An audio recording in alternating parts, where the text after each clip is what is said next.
Hello, everyone. I hope you are doing well today. I see that DWeb has already made an announcement, or sorry, already made a deduction in the puzzle. So DWeb is well on the way to having solved the puzzle currently on stream, uh, which somehow is called Mods, which is a slightly ominous name for a puzzle. Uh, so we have that. Uh, we'll get to that in a moment. Also, the primary thing we're going to be doing in today's stream is the latest Clover project, Bitty Bytes 4. I think I have done all of the various Clover projects that have come out over the time I've been streaming, starting, I think, with the Sudoku pillar, whatever it was, as well as two previous iterations of Bitty Bytes. Bitty Bytes 1 was just before I started streaming, I believe. So anyway, so look forward to that. It should be a lot of fun. But we get to start with this puzzle. This puzzle was voted on by the following supporters. So David, Dorlier, Russ, Nell, Luda, Doomdiot, and Ken. So thank you all for your support. Greatly appreciated. If you are a supporter, you can always go into the list of puzzles in the giant bucket and vote for whatever you most want to see. Break up some ties. This was part of a 10-way tie, funnily enough. But there we go. All right, so we have here the increasingly common counting circles. So each circle contains the number of times that circle shows up in the grid. And so just to phrase that in a slightly different way, it means that these digits contain 1 1, 3 3s, and 4 4s, because there have to be 8 total numbers that show up. So the digits in the circles have to add to 8. But also there aren't any numbers greater than 4 because these circles are contained entirely in column 8, row 8, column 2, and row 2. Therefore, we can't use numbers bigger than 4. They have to add to 8. So they have to be 1, 3, 4. It's the only way you can do it. And so each of these definitely contains a 4. And then we can sort of remember that once we find the 1, we know all the others contain 3s. And then turquoise lines are same difference lines. Each pair of adjacent digits on the line has the same difference. However, the difference value may be different for different lines. The first same difference lines puzzle I did, I remember it turned out that like most of the lines had a difference of 0 because of some sort of nonsense with like adder cells and subtractor cells and doublers or whatever other sort of nonsense it was. So we'll see if these all end up having a difference of 0 as well. Okay, so let us have a look at what we can do with this. So, for example, for this line, the difference can only possibly be 1 or 2. Oh, I thought it was one of yours, Marty. Maybe I'm wrong. Let's see. Yeah, this one is a little bit interesting because I can add 1 every time, or I can add 2 every time. Now, Jay Dyer notes that this line actually has no repeats on it because the difference can't be 0. And so, and this digit sort of can't turn around. So the way normally that these lines work is that at any point where you sort of cross a box, yes, Dorlier has it. Yeah, the pseudo cells one. There we go. I've done a lot of puzzles since then, so I could not remember it. But yeah, but yes, that's exactly right. It was like 80 million eighths. So yes, so there we go. And so this is a length 6 line, and there's no place where this could sort of turn around, by which I mean there aren't really even many good options here, but I could do, for example, if... Why on earth do I have letter tool on? Oh no, I have been sabotaged. I could, for example, do 757 on this line, so it doesn't have to be monotonic, but I can't do that kind of swap here, because this spot is connected to these two, and these two obviously can't be the same. So that means the difference on this line is definitely 1. And so this is a length 6 line, which needs a 4. And as Jay Dyer says, we know where the 4 is. Namely, the 4 is right here. And that's because this is basically a length 6 renbon now. And a length 6 renbon requires a 4, 5, and 6. And so we get to bring in Zach for our 4 dance.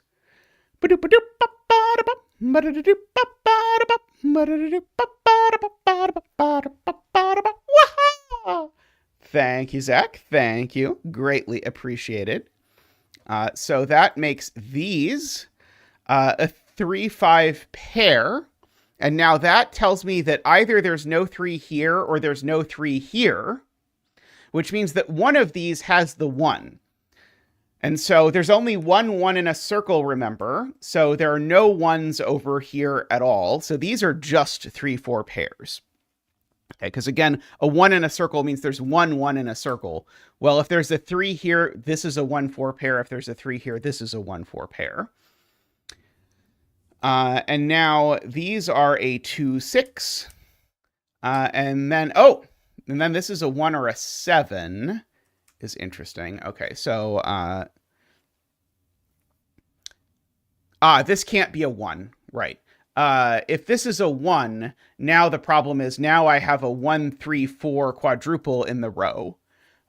So that's not going to go well at all, because I only have 3 digits in 1, 3, 4. So this can't be a 1. So actually we just get this whole line for free. And so I think my deduction about the 1 being in one of these 2 cells, I think, was probably unnecessary. Now we know where the 1 is. And so there's no 1 over here. So now we've got all of our 3 4s hanging out over here. Let's see. What is left in this row? We still need a 1 and a 2, and an 8 and a 9. Okay, so these 2 cells need to have the same parity. So they're either 1, 9 or 2, 8. And the reason I know they have to have the same parity is I have to add the same amount to get from here to here and here to here. So I've added an even number between these 2. And so that number I'm adding, if it is 8 minus 2, it would be 3. And if it was 9 minus 1, it would be 4. But as chat points out, the nice thing is in both cases, this is always a 5. Because this is either the midway point between 2 and 8 or 1 and 9. And so we have that. That's not true, Dorlier. Every digit along a same difference line can have the same parity. If the difference is even, they could all be odd, for example. So we have that. Okay, so I'm thinking about what are the various options here. I think in all cases this has to be a 5. Because there's whether the difference here is 3 or 4, there's no way I can go further in the direction I'm going. So if this goes 5, 1, I can't go to -3. If this goes 5, 2, I can't go to -1. So this always comes back to the 5. I was trying to come up with an easier way to articulate that, but I did not have a good way to articulate that exactly, other than to sort of say like the correct way to explain it probably involves like basically reproving stuff about German whispers uh, in order to figure this out. So this will be the same 1289 that was, and so it's not a 2. So that wasn't a 2 either. We can catch up these. But then the same logic applies and makes this 5 as well, because again, I can't keep going in this direction. Basically, that's the way I tend to think of same difference lines. Is in every cell you either have to keep going or swap directions, and here I definitely. Oh, it doesn't have to be the same one. You're right. It does not have to be the same one. So this one could be a 2, right? Sorry, it could be right. We could go either direction from 5. Sorry, I was right. But this still does have to be a 5 because I still do have to turn around. I can't keep going that direction. I would end up too far.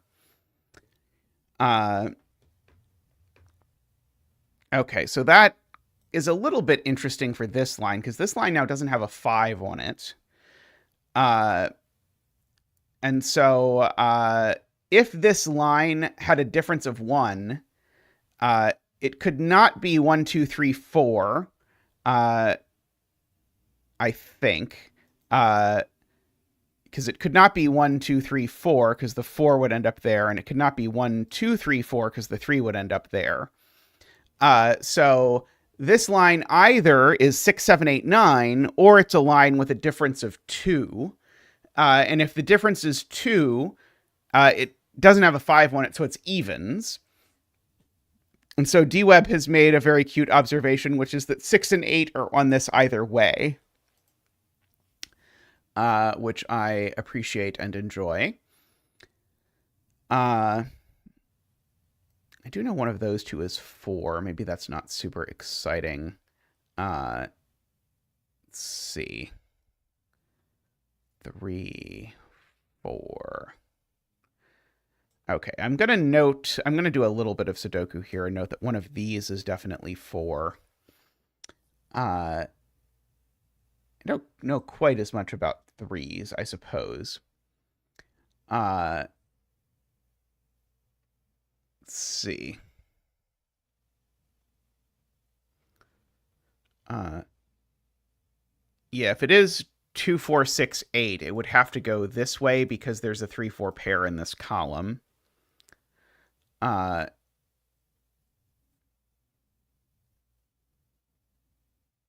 it's 9, 8, 7, 6, I think there's a little bit more flexibility.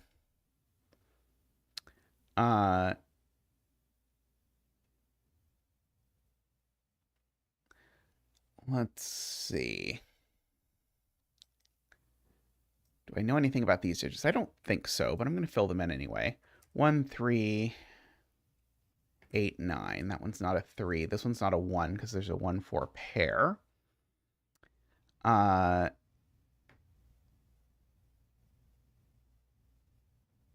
Okay, that's a smart observation from Peter. There's never a 3 on the line because it's either 2, 4, 6, 8 or 6, 7, 8, 9. So the 3 in the box is actually corner marked down here, which actually resolves that 4 and that 3, which you'd think would do something.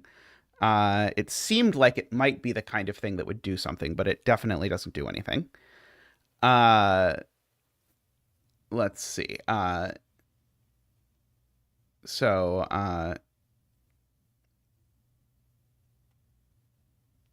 So we've got that. I know one of these two is 5. I might as well mark. Yeah, the box 9 line I am eyeballing because I am noticing that this is not allowed to have 3, 4, or 5 on it. But I guess it already couldn't have 3, 4, or 5 on it. But I probably should think about what it means that it can't have 3, 4, or 5 on it. So, like, I think this line just can't have a 1 or a 2 on it, right? If this has a 1 or a 2 on it, that just screws up everything. Because 1 would make the difference at least 5, 2 would make the difference at least 4, but neither of those actually has a possibility. So these are actually from 6, 7, 8, 9, which does indeed mean the difference is 1. Because, yeah, the difference can't be 2 now that it's from 6, 7, 8, 9. And now that the difference is 1, I certainly can't put a 3 here. So I actually have to put the 3 here, which now does that. It does definitely use 7 and 8. That's a good spot. DWeb is very good at spotting the intersection of universes and identifying the somewhat strange pencil marks that arise from them. I don't really want to mark it, but I do know things like that this cell can't be 9 in the middle, for example. Okay. Maybe I do want to mark it. I guess I do. These can't be 9. This one can't be 6. Okay.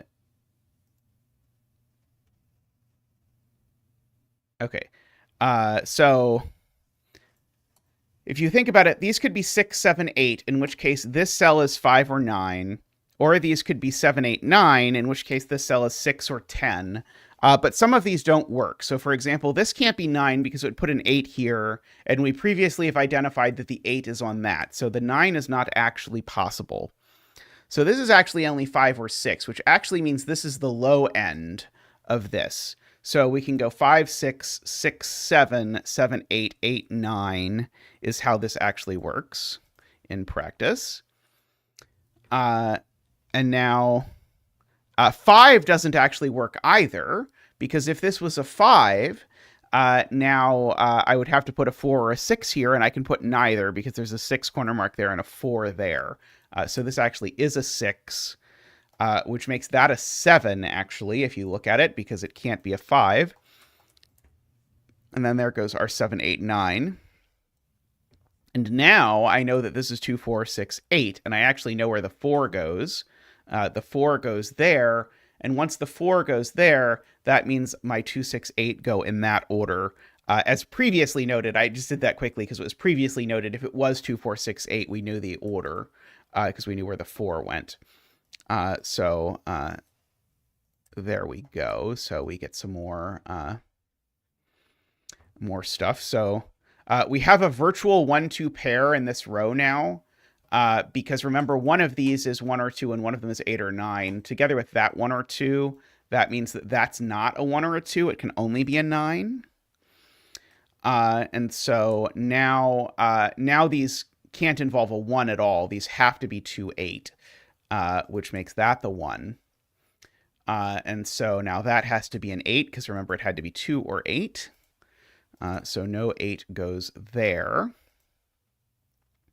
I think I've put all the digits in the puzzle now, so I think now Mark will help do that for me. What about these? Mark will do those for me. Let's see.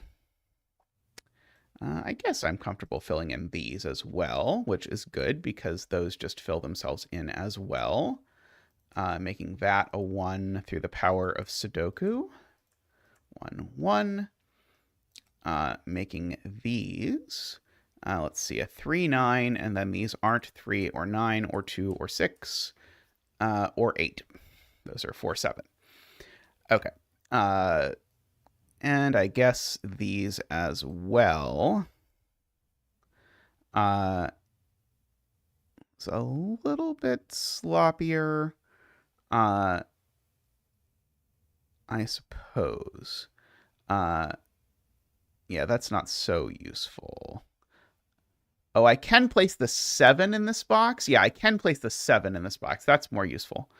Here I was about to just erase the pencil marks, but then people convinced me that I could do something that would maybe make it better. So these are not 5 or 9. And this isn't 5 or 9 either. So that's a 2 because of the 5, 9 pair. going on over there. Let's do this box as well. So we get a 9 and a 7 going on there. Yep. So we've got all of that.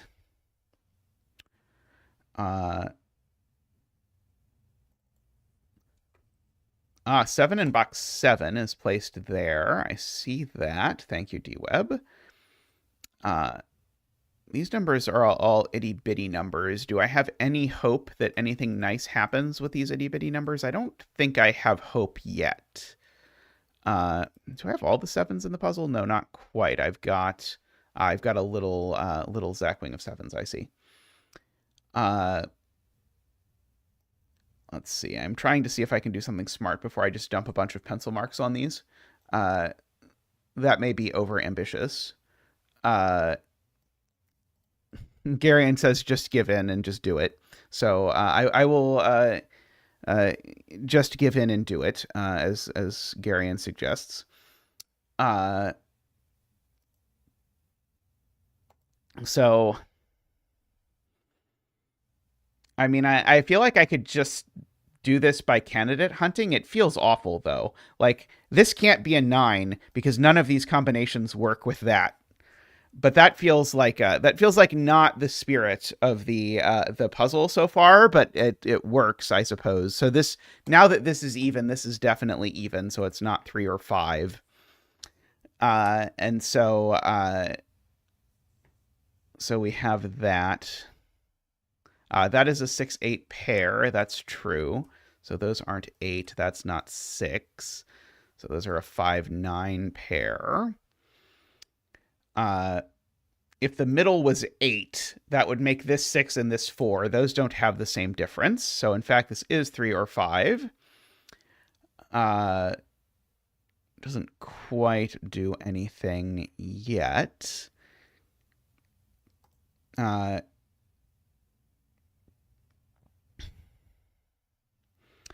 Let's see. Could this be 9? Yes, it could be 951. Hey, Nordy, how are you doing? Let's see. I'm really trying to do this, like this would be super easy to just grind through all the possibilities, but I'm trying to do something smart rather than something grindy, but maybe this is just grind. It's possible that I am looking for something smart that doesn't exist. Like it's possible all the logic in the puzzle is done and I should just be grinding through this. I don't have enough experience with the constraint to know. I don't think this could possibly be a 3, can it? There's no way this could be 3. Oh no, it could be 838. Sorry, 838 does work, yeah. Okay, yeah. Okay, so yeah, we'll just take chat suggestions and we'll just eliminate these. Okay, so Garion says this can't be 6 or 8. Let's see. If it were 8, this would have to be something even. It would have to be 6. Because remember, things 2 apart on a same difference line have to have the same parity. So this definitely can't be 6 because this would be odd. If it were 8, that would be 6. It would need a 7 in between. That doesn't work. Okay, so we've got that combination at least. Let's see. Do I know anything about where 8 goes in this box from Sudoku alone? Not quite, unfortunately.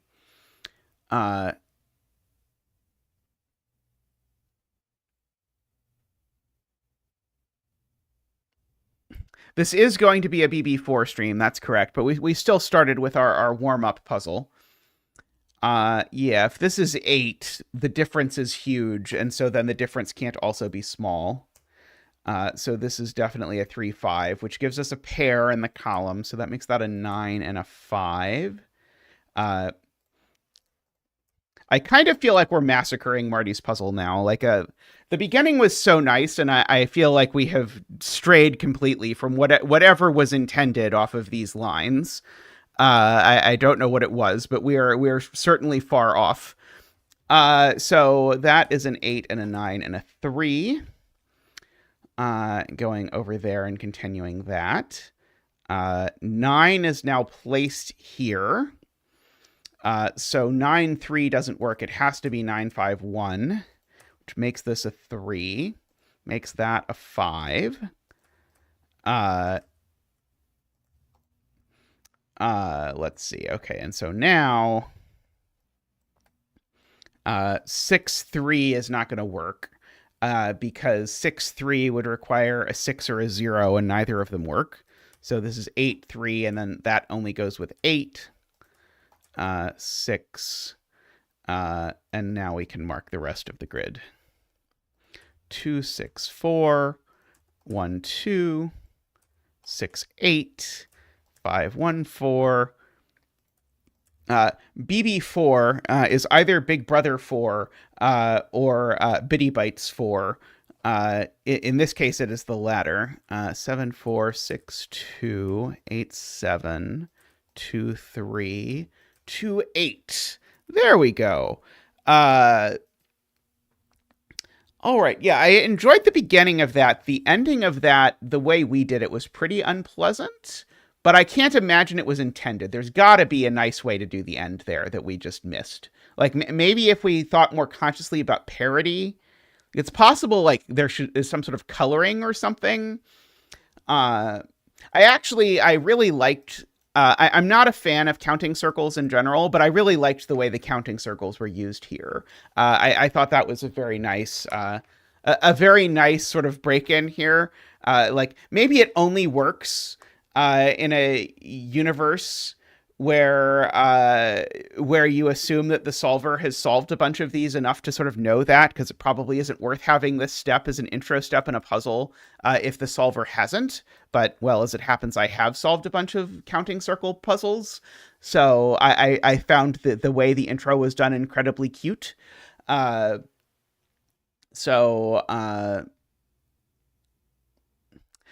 feel like counting circles fall into the same bucket as chaos constructions, where usually I really like the beginning of a counting circle puzzle, but then inevitably the end comes down to, oh, well, you need 6 6s. Oh, well, you need 7 7s. And then it just descends into where does purple get its 2 kind of chaos construction stuff, where it has exactly the same thing. And and I think it's even harder in counting circle puzzles to smooth the end than it is in chaos constructions. In chaos constructions, I think sometimes a generous setter can add a clue here or there that smooths that part at the end, where you have that. Whereas I think if you do any of that in a counting circle puzzle, it's really difficult to then not have broken the entirety of the really cool intro. MicroStudy suggests making a counting circles chaos construction. So I think my suggestion, actually, if you want to make a smoother counting circles puzzle, would be to try and make a counting circle Japanese sums puzzle. I think a counting circle Japanese sums puzzle might get around it, because that's the same thing like with chaos construction stuff. Usually if you just make it a Japanese sums instead, you smooth out all the tricksy parts. And that will do it. So the key thing was noticing there was always a 5 here, so there couldn't be a 5 here, so that forced this line. That is a little bit smoother if you think about that. But yeah, I think that it's a problem with Sudoku in general. That the ends of some puzzles can be a little bit messy, and it can be hard to mess up, or it can be hard to sort of smooth out the end. Like some things make it easier than others. So I think counting circles are falling to a similar thing. MicroStudy wants the next zetamath Japanese sums puzzle. Yeah. Berlin was definitely the zetamath puzzle that people are most clamoring for a sequel to. If ever there was a puzzle that people want more of, it is Berlin 2. We'll get to work on Berlin 2, the version with Ipswiches, instead of Cipher. Garion suggests counting circle ambiguity, where the circles either account of how many digits are in the circles or how many aren't. Seems like it would cut out the killer step at the beginning. But how about this? That's an ambiguity puzzle where the circles are each either a counting circle or an even circle, and you have to decide for each of them which it is. Oh, it's Irwich, not Ipswich. But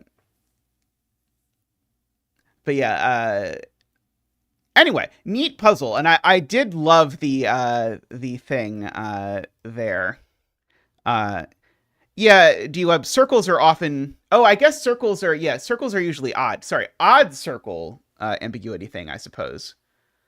Alrighty, anyway, I'm going to take a quick break, and then we're going to come back, and then we are going to get to do Bitty Bytes 4. So I doubt we are going to finish Bitty Bytes 4 today, but we are going to start it in just a moment. So if you are excited, get excited, and we'll be back in just a moment.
All right, welcome back, everyone.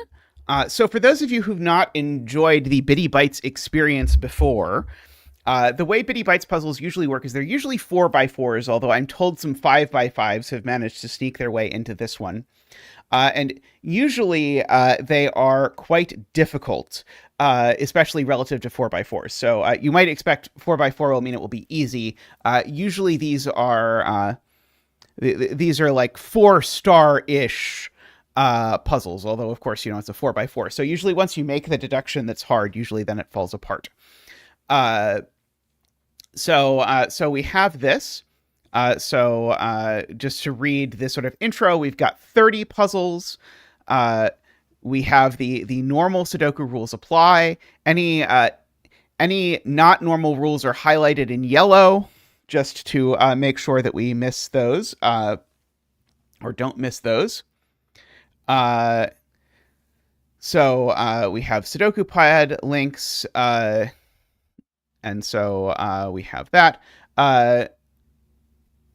And so there's this caveat here that was also in the previous one, that I'm not a huge fan of, but I'll admit I'm only not a huge fan of it because I think of doing it as a setter and being terrified of making the following statement that I would make something that's not quite correct. But we'll read it here carefully. The only restrictions in each puzzle are the ones that are either explicitly given or are necessary logical consequences of the rules. The rules of each puzzle are complete, correct, and not intentionally obscure or misleading. In every case in which a puzzle has a negative constraint, this is clearly stated in the rules. Yeah, so that means we get a little bit of a little bit of fun. Yeah, with that. Yeah, like as a solver, I don't mind it, but yeah, it's just terrifying, and I know that's why then Clover has medium amounts of fits, then making errata and errata of this just to make sure that this statement's actually true. So we are currently doing the most recently errataed version of this, presumably related to that. I should have just copy pasted this and put it at the beginning of the Berlin rules. I'm sure people would have loved it. It also notes that the time you spend reading and understanding the rules of the puzzle is a part of your solve time. Okay, well, we're not going to go for solve time. We're going to go for Kropke. So we get to start with Kropke with Philip Newman. Okay, so now every time I do this, I have to switch between views, and it is quite likely I am going to fail to switch between views. So if I do, note that I have done so. So here we have standard rules. So black dots mean there's a ratio of 1 to 2. White dots mean consecutive. So everything on a black dot is from 1 to 4. Hey, Pause. I hope you're doing well.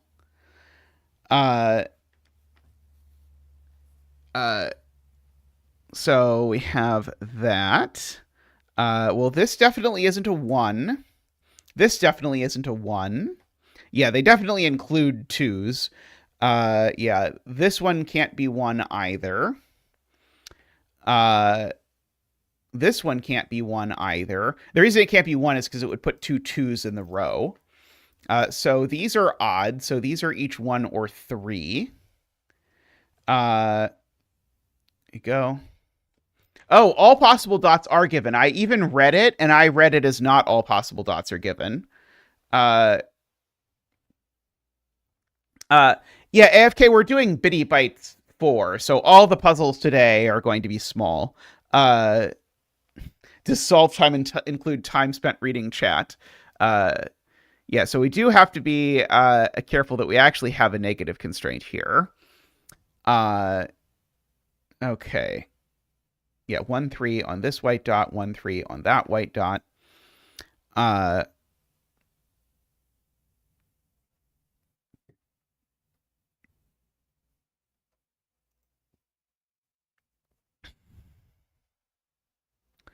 Let's see. DWeb says this is 3 by negative constraint. Ah, yes. If this is 1, then what happens is we end up placing a 3 here, but then that's a 2 or a 4. Is there I guess we also end up placing a 3 here, and then that's a 2 or a 4. It just doesn't work, because you can't put the 3 next to a 2, 4 without a white dot. So, and because there's only 4 things, I agree, this has to be a 3.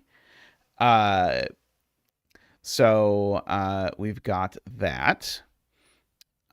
So this is a 1 or a 4 now. This is a 1 or a 4 because of the row. It can't be a 2. Remember, the 2's on the dot. But this can't be a 4 because if it was a 4, there would be a white dot. So in fact, this is a 1, which makes that a 3.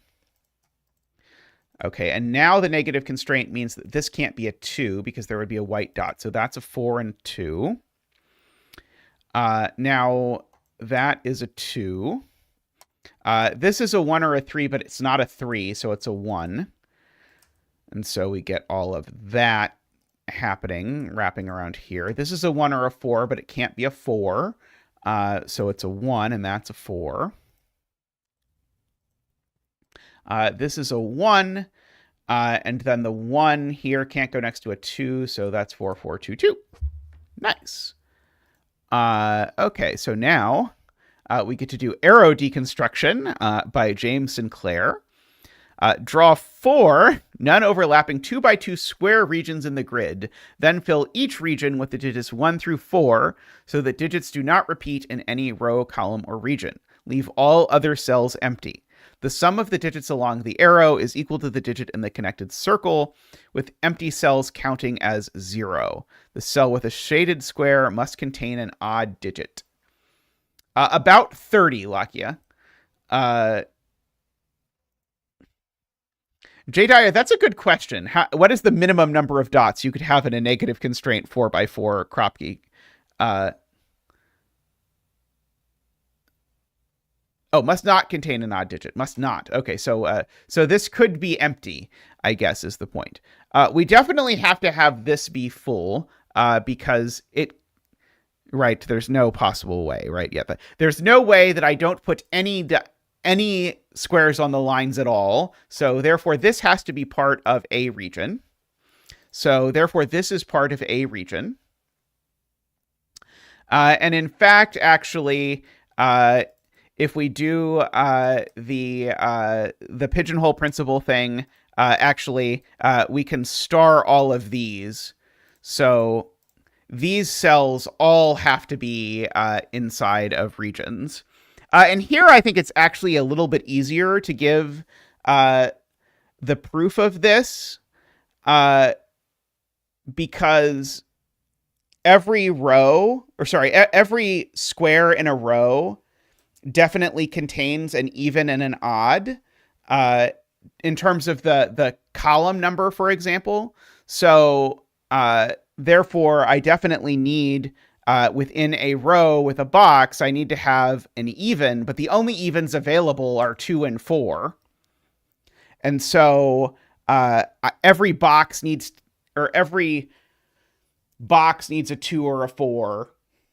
And every in the row and column number, and then you just end up with this. The nicer way to do it, that's a little bit messy to do, but that I guess I'll explain because I think it's cool, is that if you do this coloring, where I just repeat this, I haven't done this in a while, so I'm going to, you'll have to humor me while I do this. Oops, that's the wrong color. Green, green, green. Make these orange and these orange.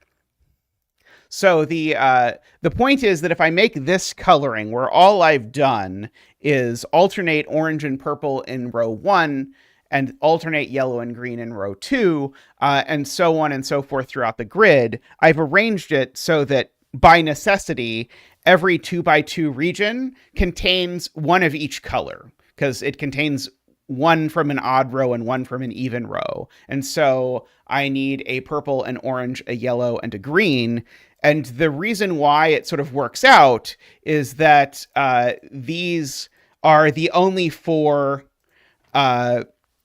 green cells in the entire grid. And yeah, Jay Dyer, this works equally well for the standard version where it's 3x9 3x3s. It works equally well. You just need to use 9 colors instead. But the reason I wanted to do it here is because I could color this whole grid much faster than I could color the standard 11x11. But this is my preferred way of proving that these cells have to be in regions. Anyway, we can get rid of the coloring, and we can keep in mind that those have to be in regions. So I'll go ahead and at least temporarily make all of these yellow just to say it's in a region. That's definitely in a region. Therefore, that's definitely in a region because I can't have a region that's only 1 wide. This is 2 or 4 because of that. And so there we go. So these already sum to a minimum of 3. And so if I note that, that means the circle already has to be at least 3. Now, several people have noted this. This can't be in a region because if it was, it would put these two in a region, and that would make this sum to a minimum of 6. That's never going to work. Likewise, if this were in a region, it would add these two. Those would sum to a minimum of 3, which together would make this a minimum of 6. So that's not in a region. But now there's no place in row 1 that would not force 2 cells onto the arrow. So those are all gone entirely. This can't be in a region because it would force both of these into a region. And the whole point is I can't put 2 more cells on the diamond into a region. I can only put 1 more cell on a diamond into a region.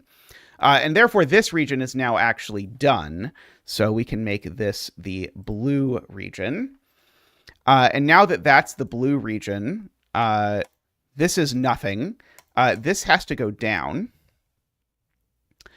In order to make this work. This has to go down, actually, because now we have that. This is actually now forced over here.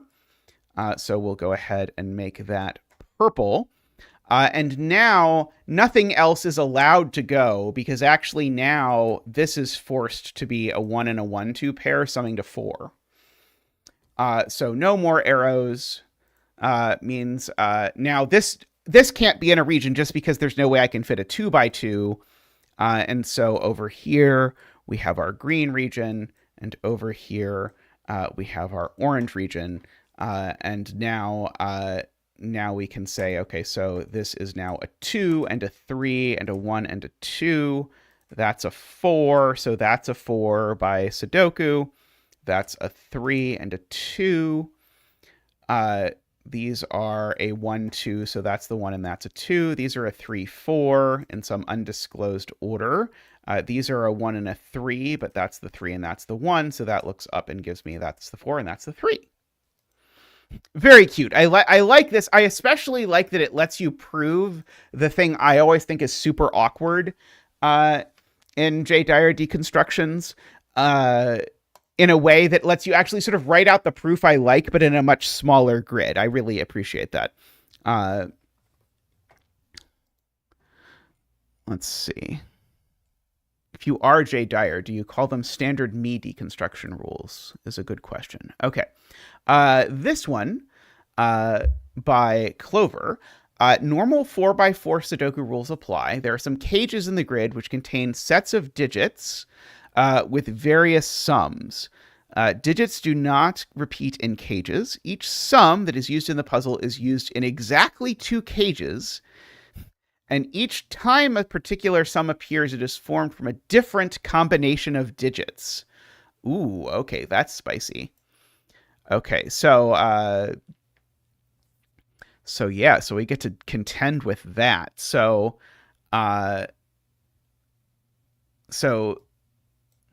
good morning, Michael. So these sum to 6 or 7 each, but it's possible that 6 and 7 both occur. Oh, right. Sorry. These have to be 6 and 7, because if they were both 6 or both 7, we would have already broken the rule about composition. So yeah, so this is, one of them is 6 and one of them is 7. And they're not the same color. So we can keep that in mind. This is number 3 only, I think, Selena? No, I think this is number 3. This is number 3. So this is always a 3 or a 4. Because this is either 1, 2, 3 or 1, 2, 4, depending on whether the sum is 6 or 7. So that means this now sums to at most 6, and this now sums to at most 6. So neither of these dominoes is the sum to 7 domino. So that means that one of these dominoes is the sum to 7 domino. Which gives me a really bizarre thing that I don't know how to pencil mark, which is that one of these 2 cages is a 3, 4. So either way, that cage is a 1, or this cell is a 1, 2. And so as soon as this is a 1, 2, This can't be a 1, 2 because the sum would be 3, and there's only one way to make 3. So this is a 3, 4, and so that's a 1, 2, and so that's a 3, 4, and so that's a 1, 2. So we've got all of that. And so now this is not the 3, 4 cage. So this is 3, 4. Because digits don't repeat in cages, microstudy? Oh, could the two cages have had the same thing? The two cages could have been two 8 cages. And been a 1, 3, 4 and a... No, there's no 5. It can't be a 1, 3, 4 and a 1, 2, 5.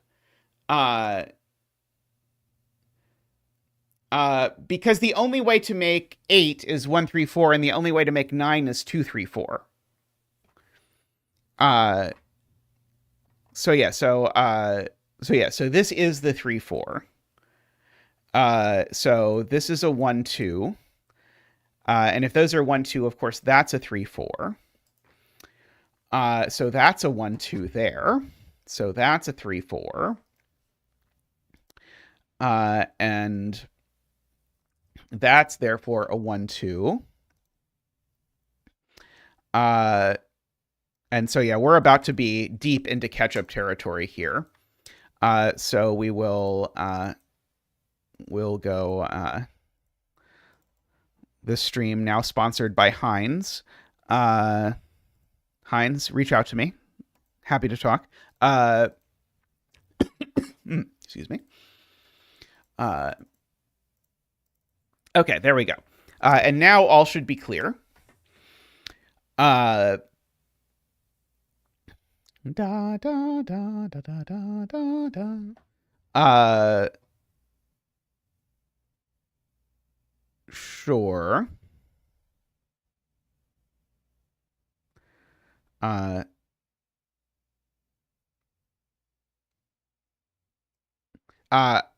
So the claim is there has to be a 5 domino because neither of these can sum to 6 or 7 is the point. So if either of these sum to 6 or 7, by the rule of 45/10, the other would sum to 3 or 4, which are both digits that have unique sums. So at least the way I saw Emma explain this is these can't sum to 6 or 7. So these are neither yellow nor blue, which makes these a yellow-blue pair, which means that these now are forced to pair with each other. They can both be purple.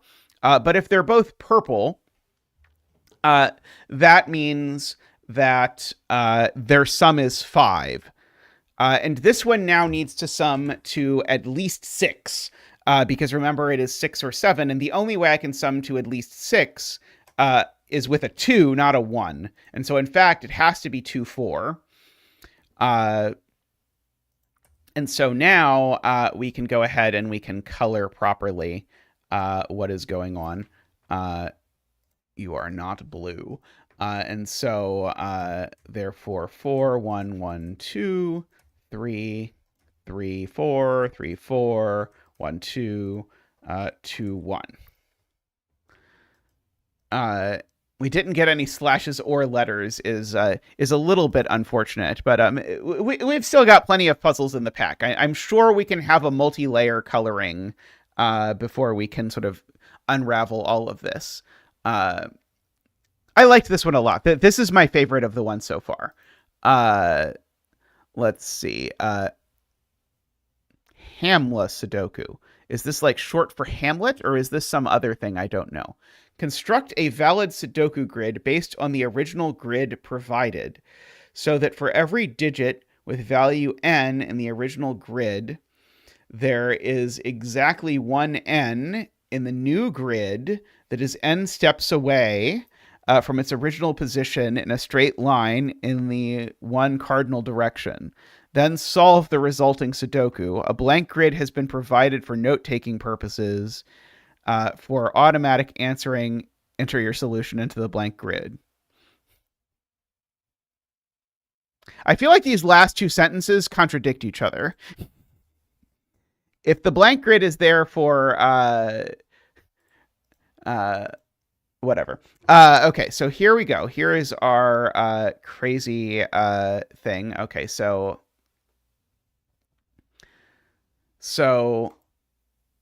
this 3 goes in one of these 2 places is the point, because I need to move this 3 total spaces. So if I make this 3 green, it needs to go into one of those 2 spots.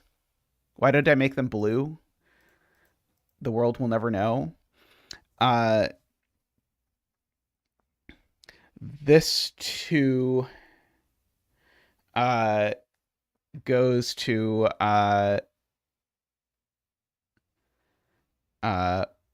one of these 2 spots.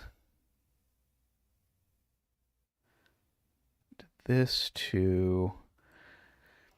So this 2 goes to one of these 2. This one of those 2. This 2 goes to one of these 2. I feel like this is going to create some really bizarre statement about where this 2 has to go now. But I'm not quite sure.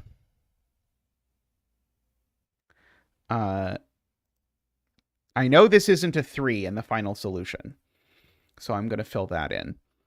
I guess I know this isn't a 2 in the final solution, so I can mark that off as well.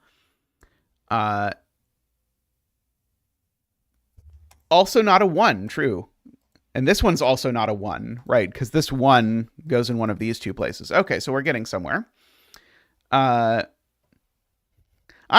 think I'm doing pretty well, Clover. I may have had a small aneurysm reading the rules to this puzzle, but other than that, I think I am doing well. Yeah, so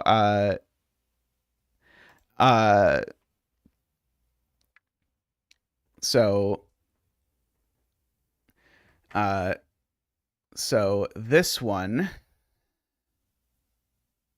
yeah, this one can't, okay, this one also can't be 1 or 2. Okay, there we go. So Garian's point is, okay, how do I know for sure this one isn't 2? Do I have to do the proof by cases to know that this isn't 2? I'll do it if I have to. It's a 4x4, but right. No, sorry. It is not that. It is just by asking where this goes. So I haven't oranged these yet.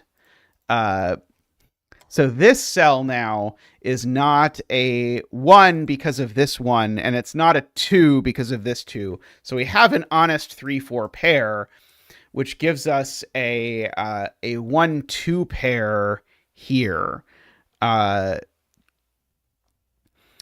so I now know that one of these 2 is 3, which now tells me, I was going to say now tells me that digit's not 3, but that's not actually useful. Okay. That 3-4 pair seems very useful.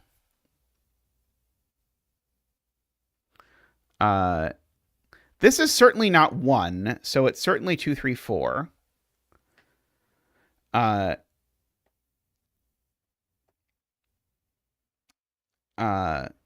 There may well be a 2 that tells me that this isn't 2 either, but I don't, if there is, I don't see it. It's probably this pair of 2s together. Yeah, this pair of 2s together, I saw this before.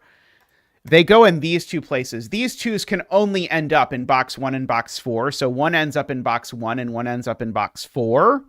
And therefore, I can't have a 2 here because one of these 2 has to be a 2 and one of these 2 has to be a 2. So this one at least is not a 2, which makes this a 1 or a 2. So we get that.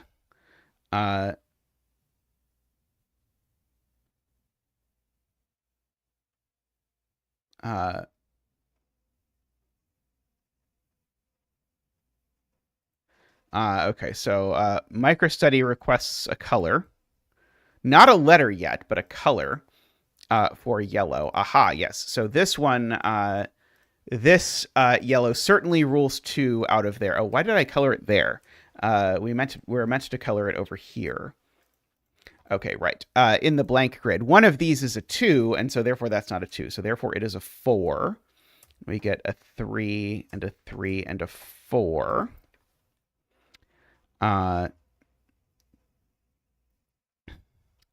Okay. I'm not given that exactly one of these is 3, right? It could be that both of these end up being 3 in the blank grid, right? So now this is a 1, 2. Exactly 1 it is. Yep. Okay. So there is exactly 1. Okay. So now we can now verify that in fact this is where this 3 goes. Over here.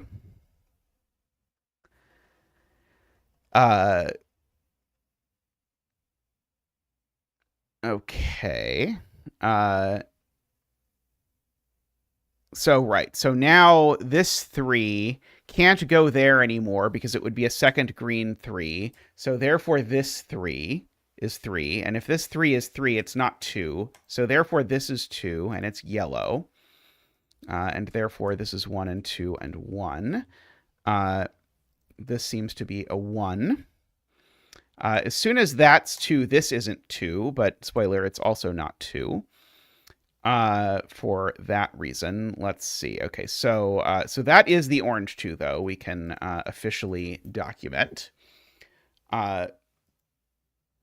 So now this 2 has to end up here, just because it can't end up there anymore. So that is a 2, making that a 4. This 1 ended up there. Hey, Smitha. So we can make those the blue ones. And so this one, this one ended up here. I can make that the orange. And then I can come over here and make that a 4 and a 3, and that a 2 and a 1. Oh no, I made 2 oranges. What a disaster.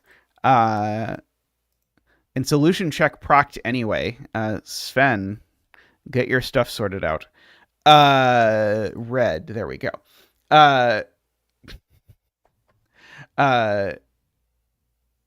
we used that the pair of 2s was an X-wing. That's how we ruled 2 out of this cell, right? Jay Dyer? Because this pair of 2s ended up there. Is that what you're referring to, or was there a different pair of 2s that was an X-wing? But I used the fact that these 2 ended up in box 1 and box 4. Yeah, this is like the dot dragging pencil puzzle genres, and I will say the dot dragging pencil puzzle genres are my least favorite of pencil puzzle genres. I don't know why. I feel like there shouldn't be something that's so viscerally upsetting about them, but it's very unsettling. But yeah, this I'm glad to have done this once, but I agree I do not now aspire for a 9x9 version of this. Okay. So now we have a diagonal skyscraper. Wonderful. Normal 4x4 rules apply. Clues outside the grid indicate the total number of digits that can be seen when looking into the grid in a straight line from that direction. Larger digits block smaller and equal digits behind them from view. So the and equal is going to make this one less exciting. So we have that. Certainly these 2 are a 1-2 pair immediately because I need to see 3 digits. So there need to be 2 digits larger than these 2. So these are a 1-2 pair, which makes these a 3-4 pair for what it's worth. These aren't 4s. So I'll make them 1, 2, 3s. One of these 2 is a 4 for what it is worth. This is just going to be like 1, 1, 1 or something dumb. I mean, I would if I had a 1 skyscraper clue that was a diagonally 1, I would probably do something crazy with it. One of these 2 is oh no, what am I talking about? This is not a Sudoku X.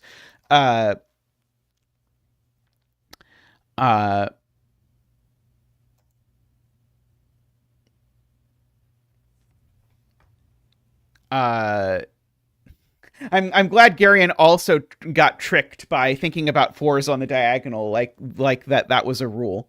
Uh, is there some commonality? I'm asking DWeb this. Is there some commonality between the universe where this is a four and the universe where this is a four? Because if this is a four, it forces both of these to be fours immediately. If this is a four, does that somehow? Yes, there is a commonality. There's always a four in one of these two cells. Right. So the four is either here or it's here. In all cases, that's a three.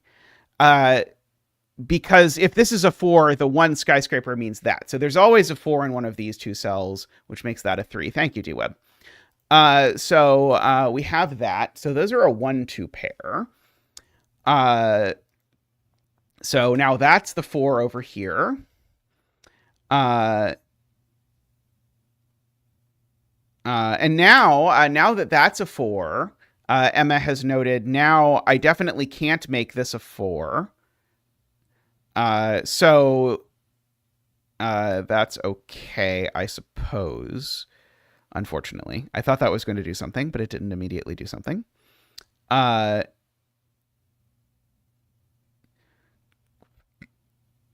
Okay, so Emma and David noticed a simpler proof than my proof that it was never going to be 444 across this diagonal, which is that if I did put 444 across this diagonal, it was going to make that a 4. Which is I guess it's more complicated in the sense that it uses 2 clues, and my version used 1 clue, but it is simpler in that it involves the word sudoku.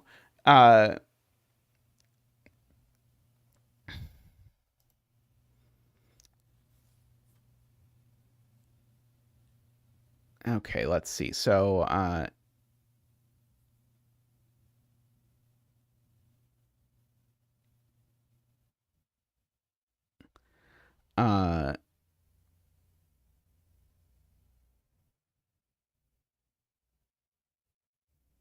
gives you a 2-1-3-4 Sudoku. Okay, so MicroStudy is saying this is not 1.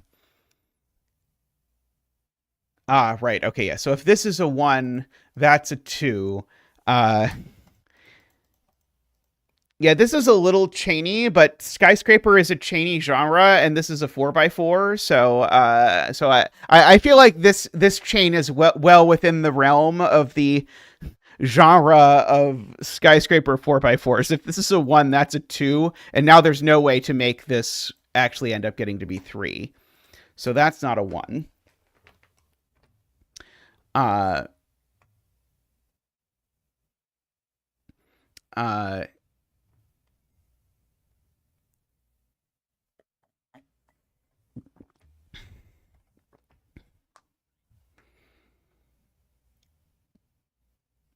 I recall at one point having a conversation with Sam Kappelman-Lines to the effect of like Sam saying, "Well, you could just never have a Sudoku that had a solution with fewer than 14 include cells or 17 include cells, whichever it is. I think it's 17." And then someone said something like, "What about anti-night?" And Sam Kappelman-Lines just said, as though it was the most obvious thing in the world, anti-night is 81 include cells, which is both true and hilarious to me. Uh,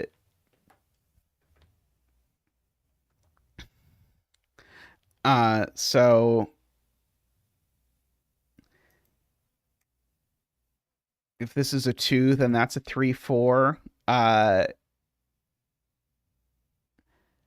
was trying to see that this like made something like a naked single nothing or something like that, but I don't quite see it yet. But I bet like there's some combination where that would leave no digit, because there just aren't that many digits something can be.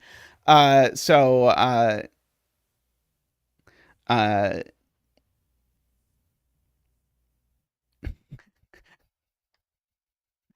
Sudoku or Clover says there's something cute here. Well, we'll either find the cute thing, or if we don't find the cute thing, you can tell us the cute thing. Uh, uh,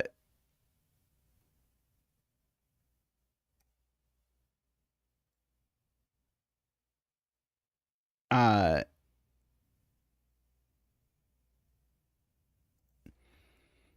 Is this digit always at least a 3?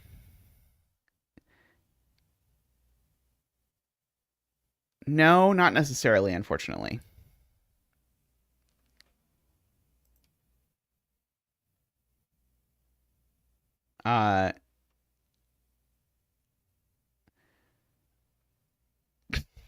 Sorry about that, 57 Thorns. Yeah, it's possible that row and column labels should have been turned off for the skyscraper diagonal puzzle.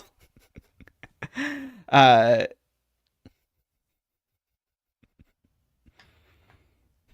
I love Jay Dyer's point that actually an anti-knight puzzle is only 77 clued cells because the corners are unconstrained. Uh, uh, let's see. Row 2, column 4 is always a 4. Row 4, column 4 is always a 4.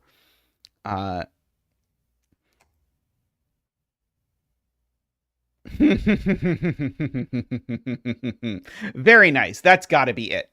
So Joao says, well, one of these is a 4 by Sudoku, but if this is the 4, it places a 4 there, and now that obligates me to put 4s there and there, which all kinds of breaks.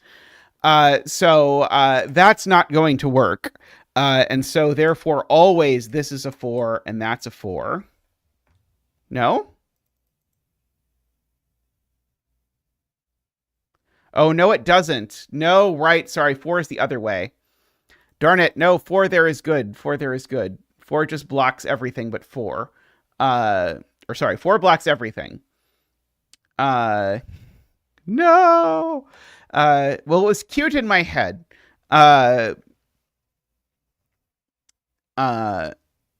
Okay, so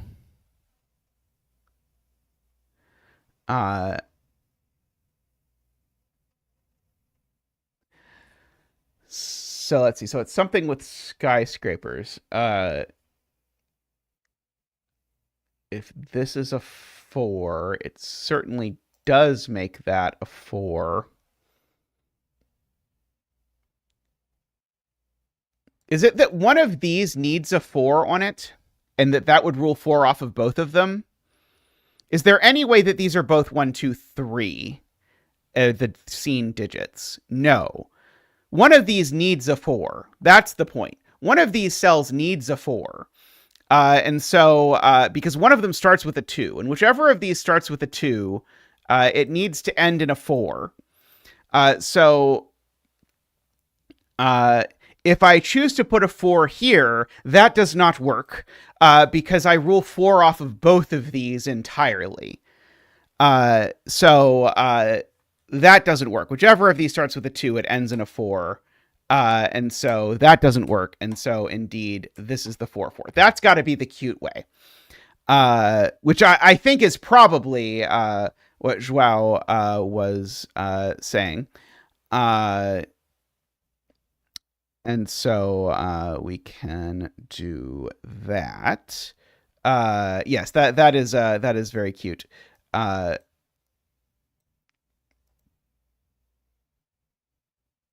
So now this cell is a 1 or a 2, which forces these to each be 1 or 2. Because if any of them were 3 or 4, then of course this diagonal would be broken. And so now that's a 1-2 pair over here, which gives me a 3 there and a 3 there and a 3 here. And so now this can't be a 2 because because this skyscraper now does not see a 3, so it needs to see every other digit. So now that has to be a 1, 2, 1, 2, 1, 1, 2, and 2. There we go. I really enjoyed that one. That one was cute. This is like the perfect example, or this is like the perfect use of bitty bytes to take a genre that everyone hates and like make it into like a fun puzzle because you've isolated the fun part of the genre into like a little tiny itty bitty grid. So no one has to like look at like a 9x9 skyscraper. Very cool. break in the puzzle, as Clover says. Yes, that is a great use of that. That's even why I love. Oh, I didn't read the rules. That's even why I love 6x6s, is because often 6x6s are break in the puzzle. Rule set the puzzle. I don't know. I've set a lot of 9x9 rule set the puzzles. I don't know. Honestly, I think you could consider Berlin a 12x12 rule set the puzzle. Uh, uh, okay, equal sum little killer. So the digits along each marked diagonal have the same sum, which must be determined by the solver. Okay, so now I have to switch back to Sudoku pad mode. So let's see. So we've got red diagonal, yellow diagonal, and blue diagonal. And so the sum is at most 7, but it's at minimum 6 if you look at it, because the minimum along the red is 6, the maximum along the yellow is 7. And so either way, this yellow line always has a 4 on it, because in order to get to my minimum of 6, I have to use a 4. Using the 4 here seems catastrophic, but it might actually work, because I might be able to get away with 4, 2, 2. 4, 1, 1, and a 2 there.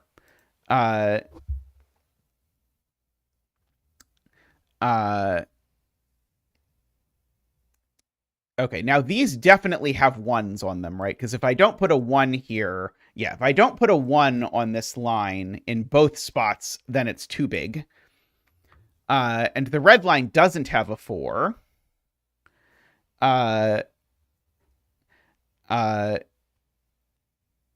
This is some Autogon avoidance shit. This is clearly Clover's favorite puzzle from the pack. We can tell. So right, we can't put a 4 here because that would make the total. That would make the total at least 8, which can't be. So there is a 4 over there, as well as a 4 over here.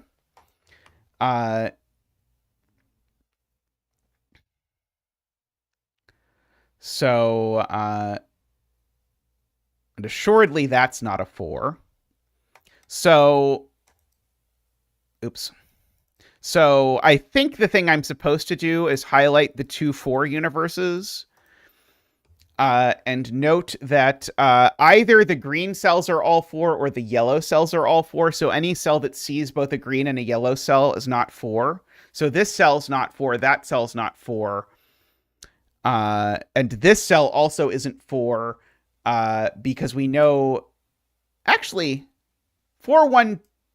No, 4, 1, 2 doesn't work. This cell isn't 4 for a look-aheadish reason, which is that if this is 4, I can't actually make it... I can't make it work, because the minimum I could do is... Or sorry, the maximum I could do is 4, 1, 2, but if I make this a 2, I have just made the total... into the wrong number. I have just made the total 7, but this is 2 plus 4. That doesn't work. So no 4s in any of these cells.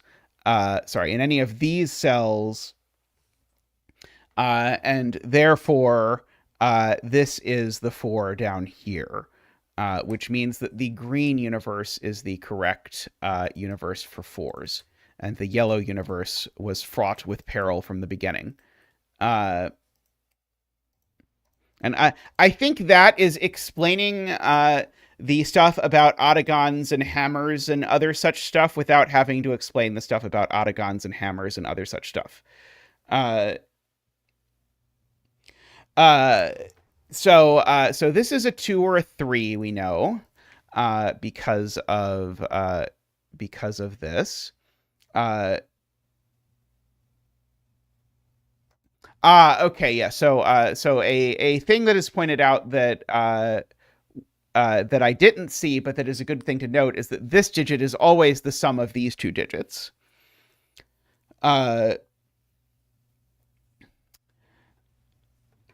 Okay.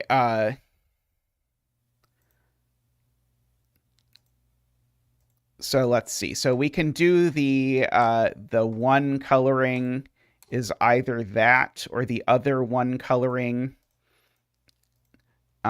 is that. So this cell's never one, and so the total is 7. Is the point? Let's see.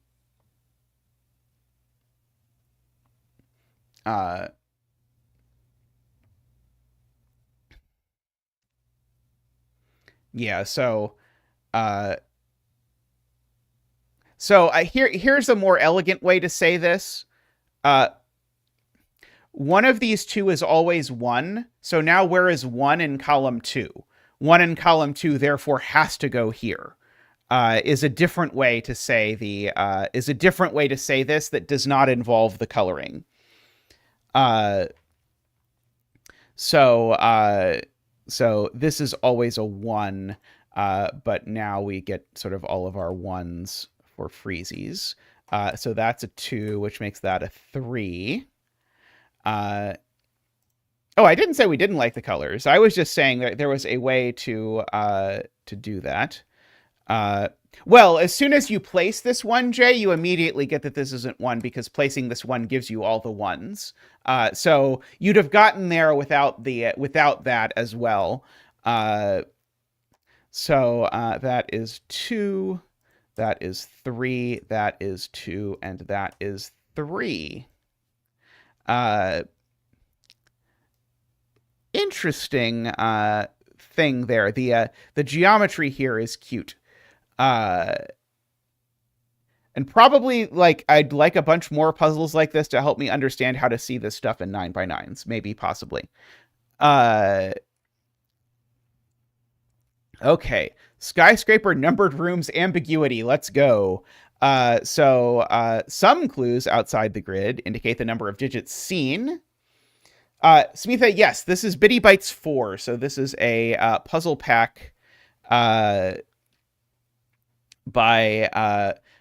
Clover and others. There have been other contributors this time, but I think spearheaded by Clover. Yes, Clover's baby. There we go.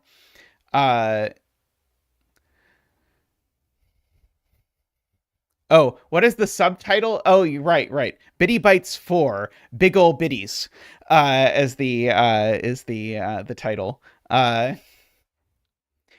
Tristan said it several times earlier, and I'm so gay that I didn't get the reference until just now why it's called Big Ol' Bitties. Here I was thinking that it was like, wow, that was much tamer than last time, but it may be less tamer than last time. The last one was House of Leaves themed. I quite enjoyed the House of Leaves sort of theme. I will say one of the reasons I personally really like these is that there's no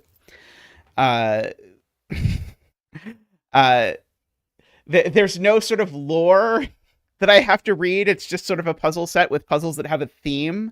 But there's sort of an ambient aesthetic often, although I don't think this one has any aesthetic going on it, or if it does, I haven't gotten there yet. The last one though went hard on the thing. Very gentle retro futurism. All right, so okay, and so we have ambiguity done. I was going to say the right way. I don't really have a preference. It's done the way I always do it, which is that every clue has to be exactly one of numbered rooms and skyscraper. It cannot be both. So we can do that. So I feel like most people, when they do ambiguity puzzles that I do, don't end up doing that. They end up doing it the other way. It just has to be at least one. But I like the I enjoy the exactly one. someday someone will set an ambiguity puzzle where every clue must be correct for at most one of the genres involved. Is your least favorite thing that Balatro doesn't have lore? Or is your least favorite thing ambiguity puzzles where it's exactly one? Uh, so if you want to see the puzzle that I've set where the exactly one shows up most often, it is it's my Secret Santa puzzle from this year, Superposition, which you can find in the zetamath spreadsheet, or I can link to it. I will grab a link. The This puzzle has just a bajillion uses of the exactly one in a mind-breaking, horrible way. You're very welcome to my Secret Santee. Let's see, copy. There we go. Paste. Okay, there we go. Yeah, if you really want to, the most unZeta like Zeta puzzle ever. I mean, that's the nice thing about the Secret Santa thing, is that you get to set puzzles that you would just literally never set if you were otherwise doing it. So here is a dumb thing I have noticed. While talking about this, is that this cell can't be a 3, because if it was a 3, it would break both the numbered rooms and the skyscraper. Just beats out Reef.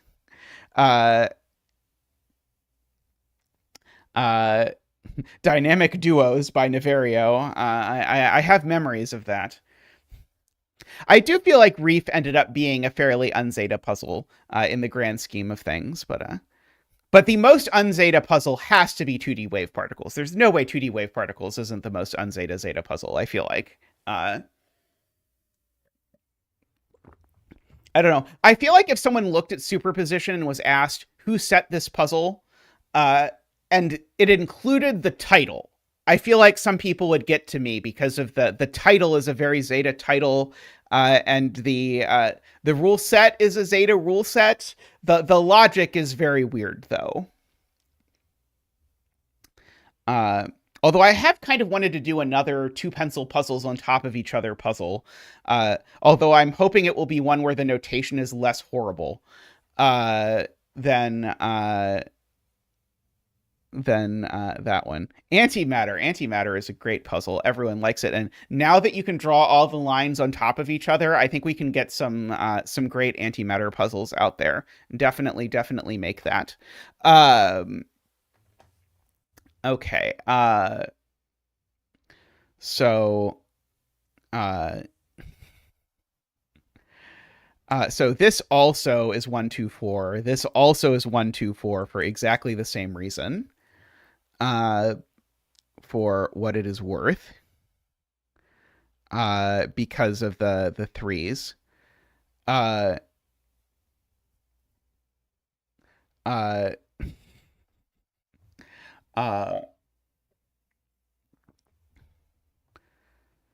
So a 3 here would make that a 4.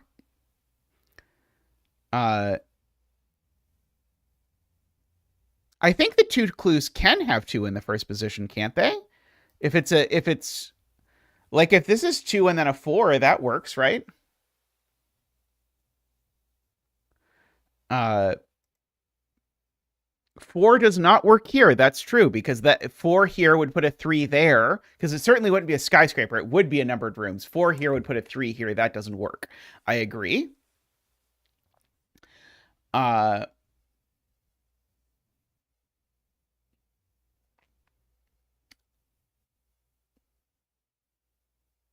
4 here would put a 3 here, which would very much work. Although then the 2 would have to go there to avoid doubling. Assuredly, the break-in has to be avoiding doubling, right? I don't know on which clue, but I feel like if I was setting this puzzle, the break-in would be avoiding doubling.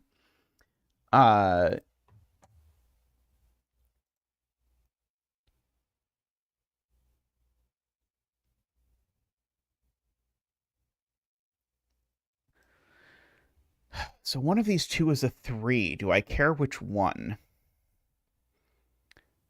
Let's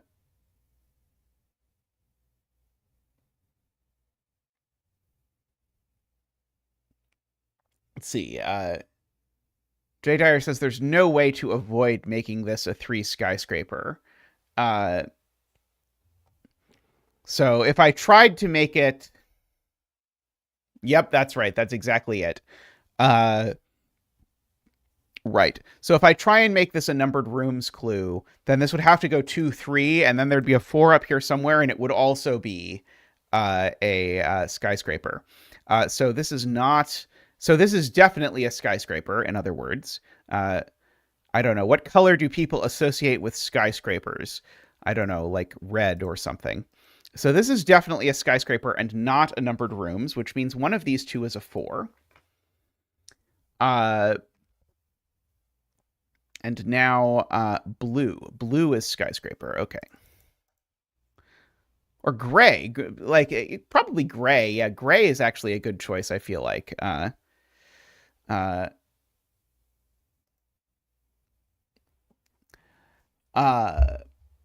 I know one of these two is a 3. Oh.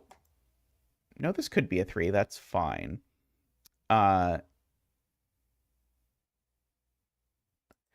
This is a 4. I guess it makes that a 2. Why does the 2 have to be a numbered rooms? Why can't this be a... Oh, because now... Right. Okay, I think... Wait, if this is a 1 or a 2... Wait, is there an across difference rule? Yes.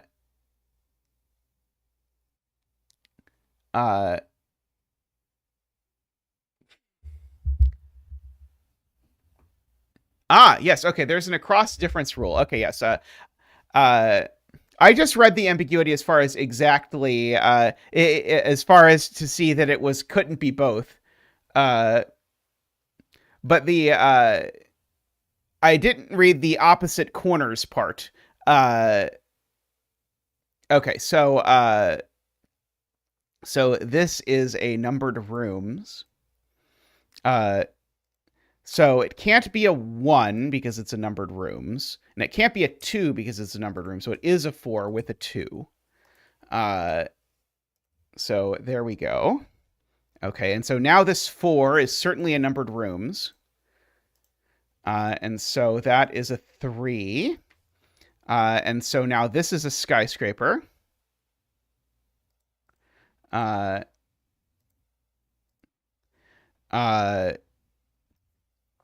Because of that.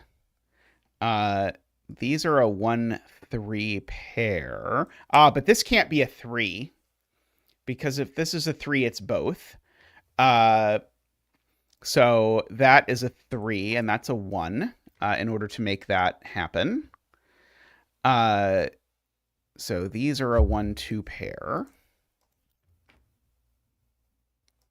This can't be a numbered rooms clue anymore, because a numbered rooms clue could only put a, like, 17,000th 3 into the area. So if this can't be a numbered rooms, it has to be a skyscraper. Which means that this is a numbered rooms. And also means that this digit isn't a 4, so this one is. So these are 3, 4. And so now the 2 either goes...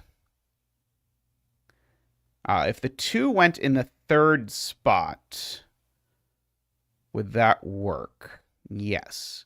If the 2 went in the 4th spot, would that work? Yes. Wait, sorry, no, I'm looking at this in the wrong direction.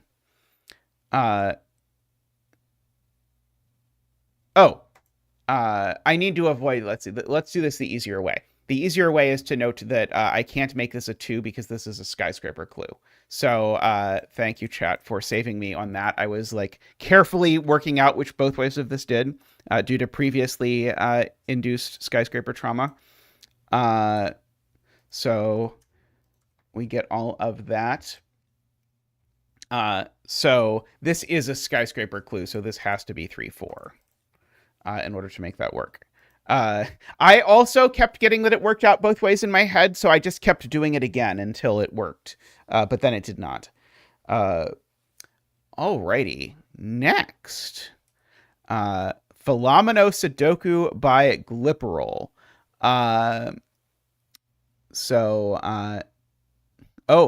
Part 2, The Future We Dread.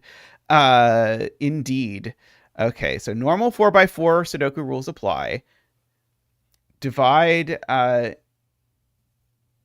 the grid into regions of orthogonally connected cells so that no two regions of the same size share a border. And every region contains exactly one circled digit that indicates its size. Okay. The very thing that got me into Sudoku in the first place is this puzzle by the Sir Woozle version of this puzzle. So this is its own Shemamino, and so it has size 1. So we have that at least.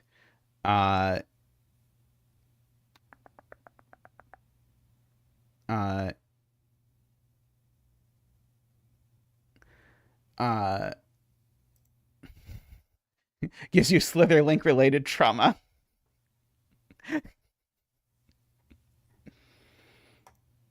Aminos of size 1 are the shame aminos, because no setter wants to have aminos of size 1 in their Philomeno puzzle.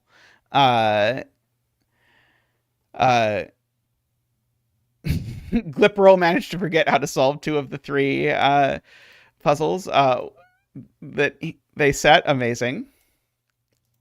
I'm hoping to successfully solve this Glipperol puzzle. I'm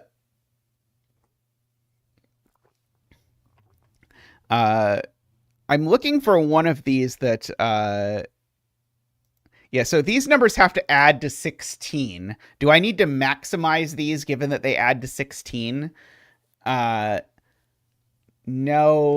do I need to minimize these given that they add to 16? So these add to a minimum of 5, 8, not that way at least. And maximize would be like 3, 4, would be 7, 7. No, I don't need to minimize or maximize them quite. I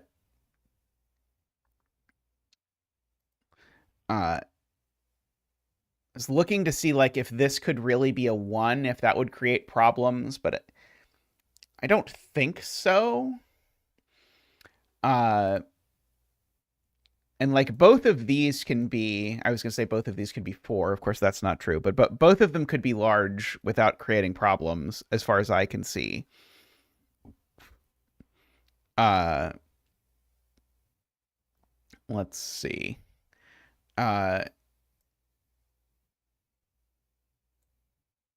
Trying to see if like I'm supposed to use the fact that one of the 2 digits in this circle repeats in this circle, but if I am supposed to, I don't see how to use it.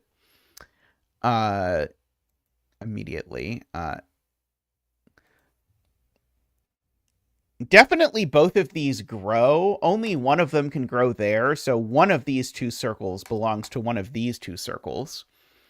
I don't know that is hugely useful. Oh, I can put on row column labels again. Okay,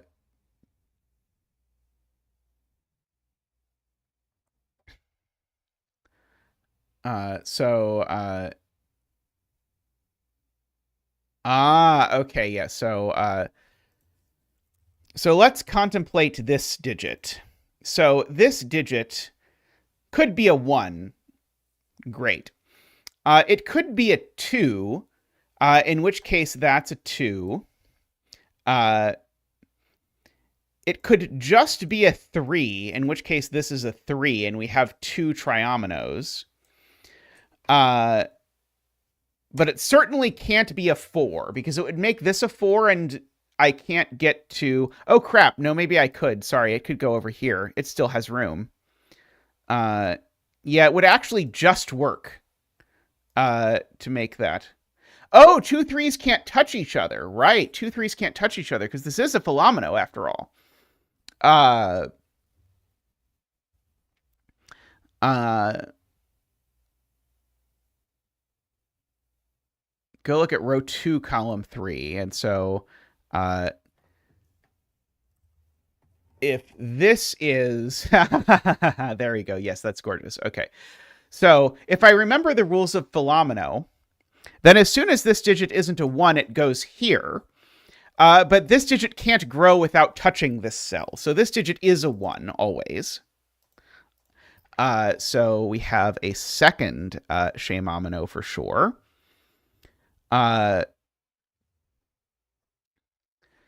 So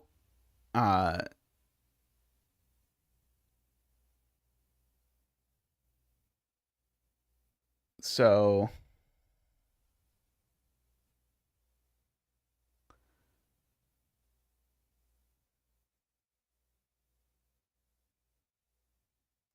so this digit, it's being pointed out now. This digit's not a 1. So whatever it is, it grows to one of these two cells. So this digit is not equal to that digit. So these two are the same digit. And that digit's not a 1. Right. This is not a 1, and it's not this digit, remember. So therefore, we have that. So, and I know there's a border there.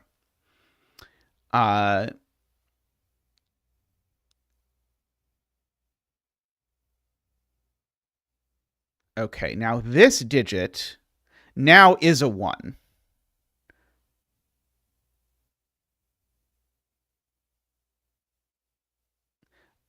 Because, what did I say that was wrong?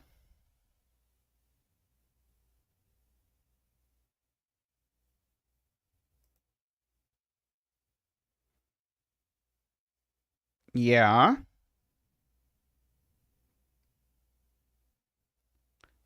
Every region has a circle. So this region doesn't have a circle yet, so it has to grow. And we placed this green by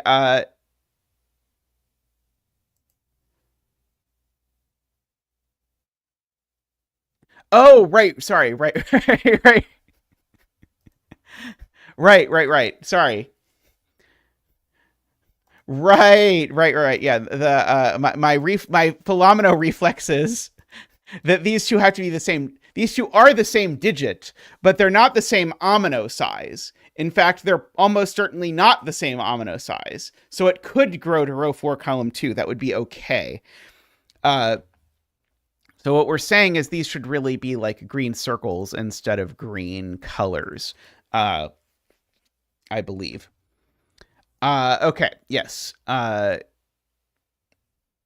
So this digit is Clover confesses that she did the same thing, which is definitely understandable. These two things are the same digit. Now, could orange be 1? That I don't know. Uh,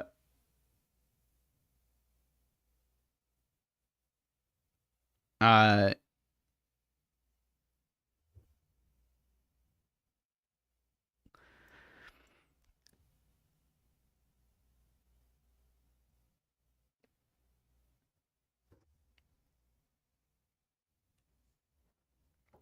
uh, okay. I'd like to understand 57 Thorn's point, but it currently involves explaining why a cell can't be 5. So I'm going to wait until it's typed again without a 5. Uh,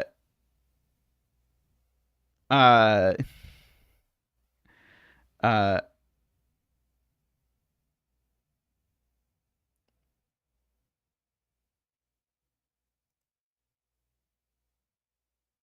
Okay, these two actually are the same phenomenologically because they're so I should actually use these as I should actually make these colored.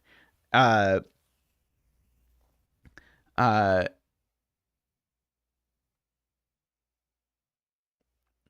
uh, I'm not saying they're in the same amino. I'm saying they're the same amino size. Uh, so yeah, they're not literally the same amino, but the size is the same, and I color phyllomenos by size. Uh, and Garion says that if this is one, we run into some problem. I'm trying to see if there's some uh, fancy way to do that. So yeah, if these are both one, now suddenly these all go together, and green is at least 3. But now that green is at least 3,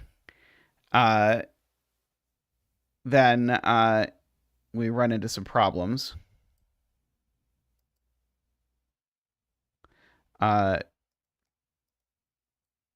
So I guess we would need these cells to sum to 12. Right. Yeah. So if these are both 1, I would need these 3 cells to sum to 12, which would mean their average would be 4, which would be a problem. Okay, so I agree orange is not 4. Sorry, it's not 1. It's 2, 3, 4. And now orange definitely goes here. And we have yet another amino, which is orange in size. And so now orange definitely is not 4 because there are not 4 cells this can possibly take without touching this orange. I don't even think it can be 3, actually. Yeah, because this orange can take 3 cells. But if it does, this orange now can't take 3 cells without breaking. So yes. Hey, Skojo. I hope you're doing well. So it's not 4 and it's not 3 either. It just is a 2. So these are 3, 4. That is a 1. Yeah, and I guess these are 3, 4. That 3, 4 goes here, so that's a 3, 4. That's a 2. That's a 3, 4. That's a 1. And this is a 3, 4. So this cell, J. Dyer points out, now needs a circle. And so what circle is it? It has to take that one because it can't get to the 2. So these are now all in an amino hanging out together. Uh-oh, Jim is getting lag. We're not dropping frames. Doesn't mean you're not getting lag, but means that there's even less I can do about it.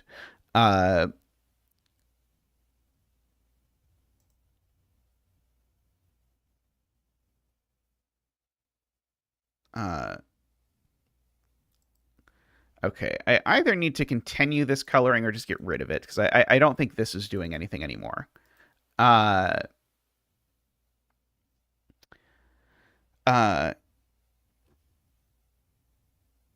So the total of these is 8. So these two need to add to 8. So they need to both be 4. Is the point? So they need to add to 4 without touching each other. Yeah, something sum to 16. So this is also a green amino. It's going to get to 4 cells, so it's definitely going to take that. That means this green's not going to take that. It's going to go there. This now needs an amino, so it's going to go there. Now this 2 takes that cell, which means this 2 takes that cell. So now these are both green, and now we can fill in our digits. 3, 3, 4, 3. Very nice. this is my this is my new favorite of the ones in the pack so far. Very nice. Even if it hurt my brain a little at the beginning, but very cool puzzle. I like that a lot.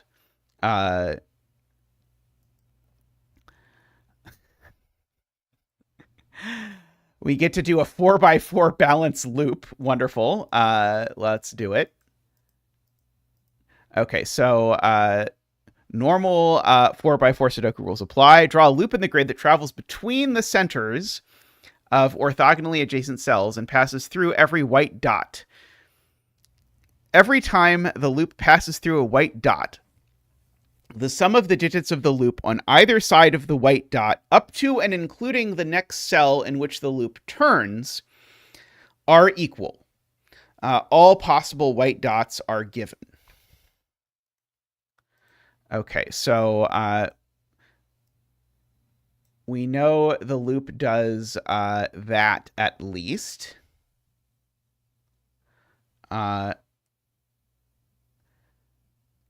Let's see.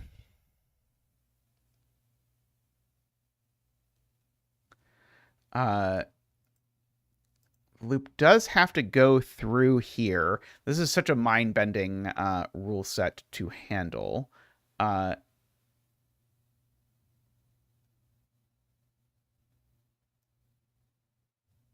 So if the loop does go this way, it has to keep going that way because it certainly can't turn immediately. Because if the loop goes here and turns immediately, then I've repeated the digit within the box. So if this happens, we end up over here, which assuredly breaks because it forces literally the entire loop if it happens. So this is currently the ridiculous look ahead that I'm doing in my head. Is to ask if that's broken. Because it's all forced the second that you do that. That's all forced from this one segment, and the fact that this is a 4-4 grid.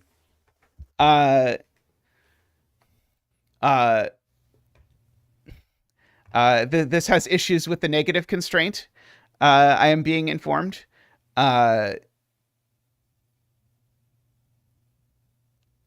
I'm trying to even understand what the negative constraint here means exactly.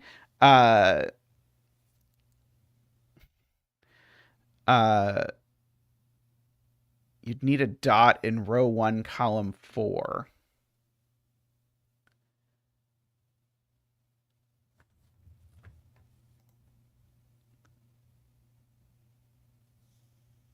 Oh, right. Okay, yes. Okay, I understand that now. Right, because of course, that sum of digits would equal that sum of digits because they would both equal 10.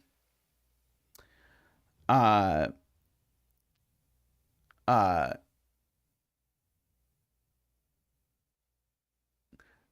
oh, it doesn't have to pass through all cells, though. Right, it doesn't have to pass through all cells. Uh, uh, so I think it doesn't quite work. Yeah,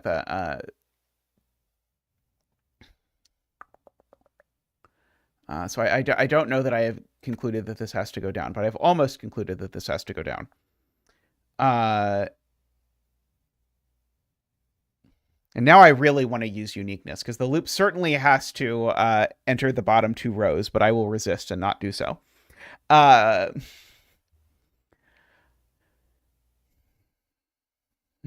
Okay, so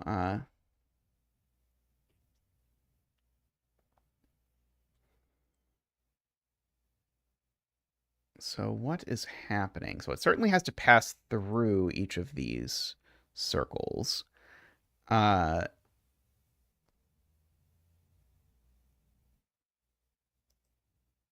The original balance loop didn't have a negative constraint, did it? Or have I misremembered that? I watched that video so long ago. Uh, uh,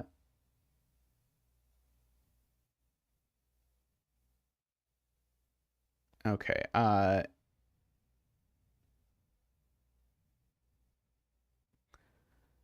So I'm just even trying to understand what happens if I do this now. So if I do this, that does happen. This is less me looking ahead and more me just playing around with the rules to make sure I understand what's happening.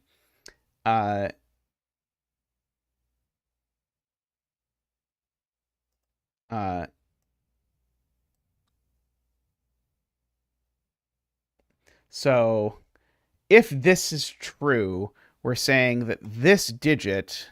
Oh, this is just nonsense. No, it's saying it's saying this digit is the sum of these two. Is what this is saying, because of course this digit is included in both sums, so we might as well exclude it. So it'd be saying this digit is the sum of these two, which is okay, but it would certainly force this to turn because I can't have a digit that's a sum of 3 digits.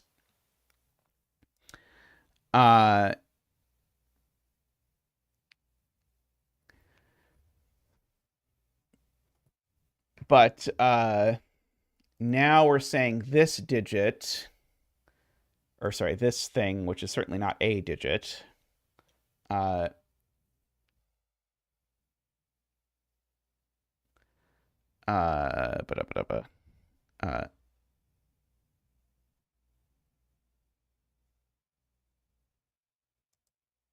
row 2, column 2. So now this digit is the sum of, right. So now, right. If this turned, now we'd be saying these two digits are equal, and that doesn't work. So this would close, and assuredly this doesn't work because it would not be unique.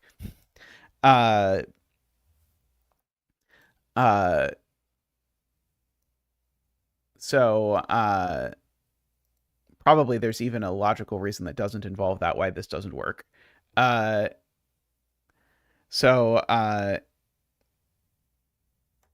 This is the sum of these two, and this is the sum of these two. That's a problem, because it means the sum of these two is 10. And the sum of these two being 10 is a problem, because that's saying these two sum to this total of this box, which is a problem. So I think that means that happens. Yeah,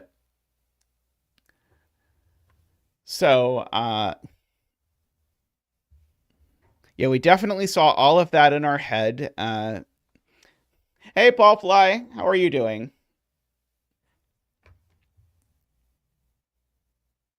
Do we have to turn?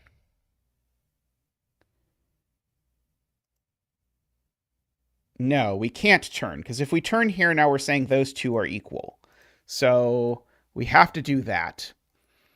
And now these three sum to the sum of that, so this has to continue, because otherwise we've created an issue.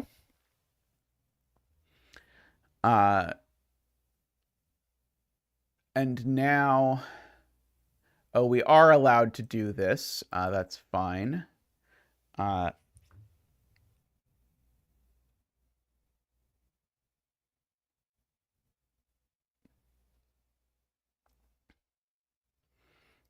Yeah, so those two are equal. Why does it have to turn? Because of the column 1 sum? Couldn't I do 6 is 2 plus 4? Is there something wrong with 1, 2, 3 equals 2 plus 4?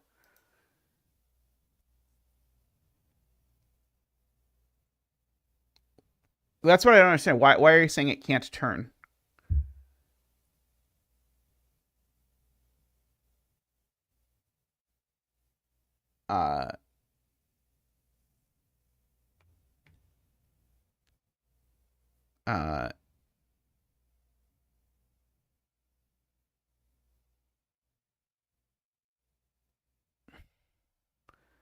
Why am I adding row 1, column 1 into my sums? Oh, right. Okay, I understand it now. Okay, so, yes, so... Right. Of course, in order to get a sum that's equal to 10, I need a full thing, right? Because the sum's going to be equal to the sum of all of these. So there we go. So it does have to go over here and turn, and now this dot is meaningless. However, I do agree that this dot is even because the sum of this is equal to the sum of this. So therefore, this is 2 or 4, and likewise, this is 2 or 4.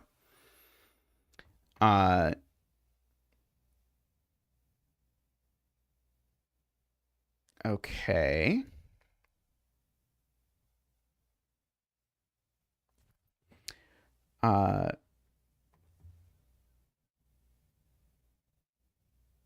That is true. This cell is the sum of these two, so it has to be 3 or 4. I agree with that.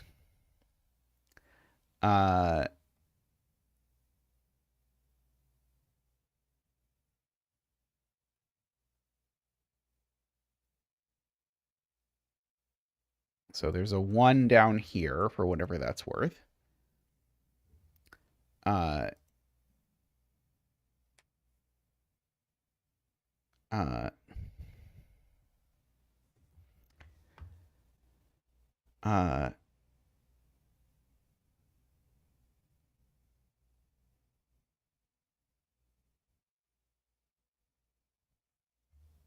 Same logic in row 1.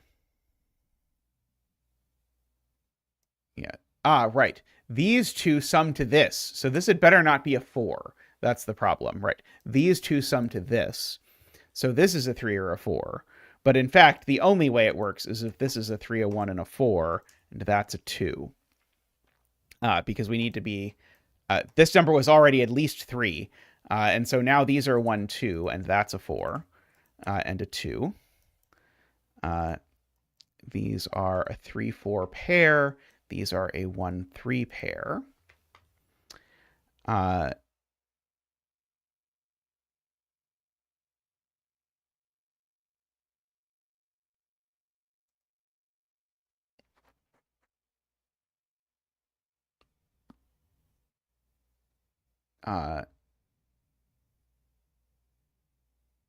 So this combination of, this is the 2 of 3 doesn't work trick.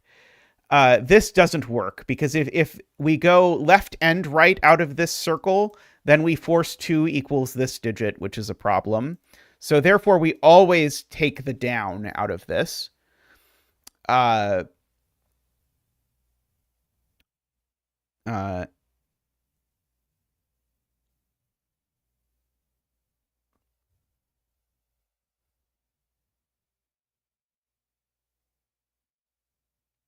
If row 4, column 4 was on the loop, would it force the issue? Right.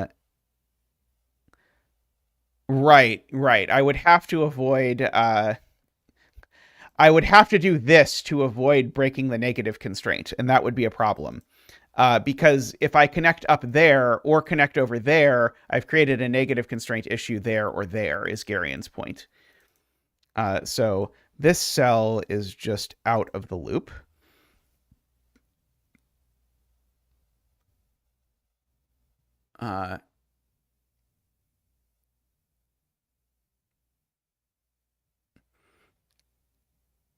Okay. Going left here creates a problem because then I need 2 to be equal to a sum. But it can't be a single-digit sum to 2 by sudoku, and it can't be a double-digit sum to 2 because that doesn't work. So the loop just can't go left. So in fact, the loop goes that way. So now this cell's unvisitable because if I visited that cell, I'd visit that cell. And that is not allowed. And so now this cell's definitely not 4, so I can place the 4 in the column. Because if this cell were 4, I would need a -1 or -3 or something. So that's the 4. So me the 3 and the 4. Like that. Even if it's equal, it's still not a 4. So that is a 1, 3. Like that. Right. And so now the loop can't go down because now I would add 4 to the sum. So I have to turn. And if I turn up, I die. If I go forward, I crash. So I have to turn there. And so these two are the same 1, 3, which is actually forced by sudoku. So this can be 1, 2, 3. That one's not a 3. However, these two are different 1, 3s because of the absence of a circle here. So this has to be 1. 2, 3, 2, 1. And there we go.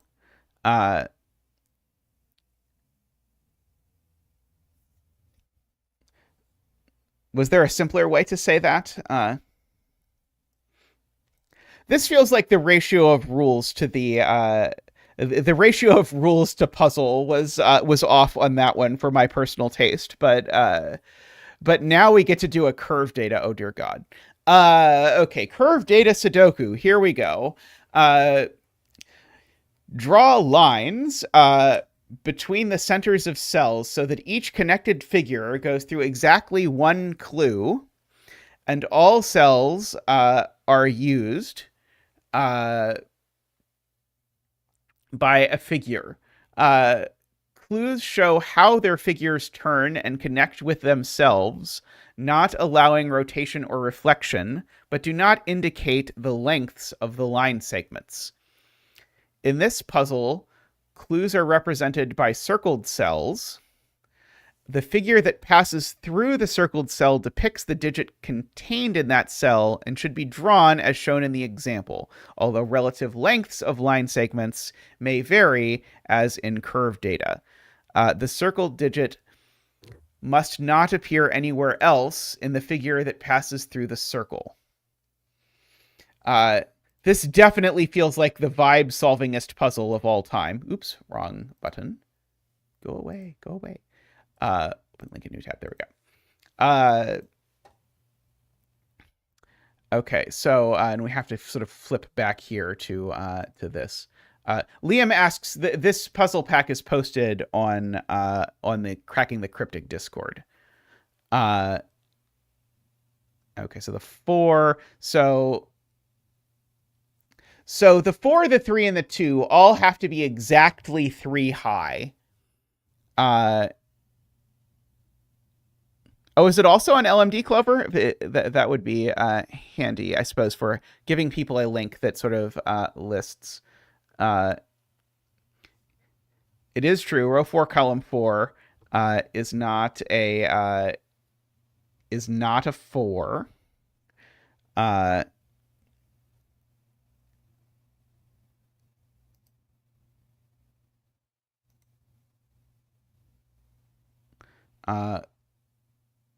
Row 4, column 1 is also not a 4.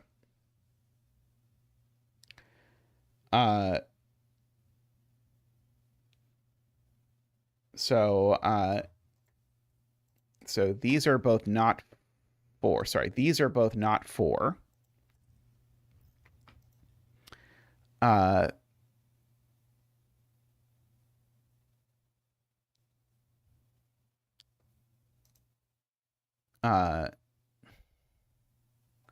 And remember, every cell needs to be part of a drawing is one of the rules.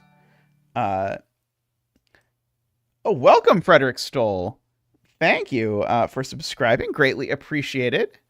I hope you're having fun. Feel free to introduce yourself in chat as we attempt to make sense of this. So 4 would take up these cells, and 2 or 3 would look like this. Figures can't be rotated, but they can be scaled. There's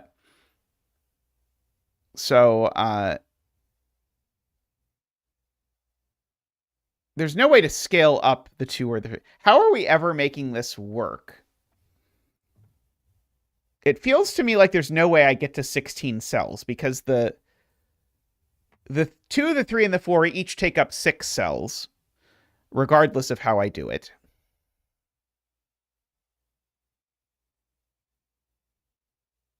You can scale up individual segments?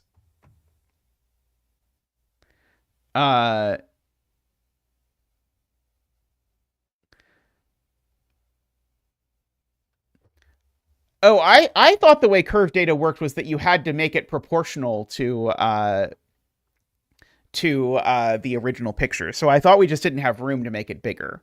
Uh, but we can actually make the figures bigger.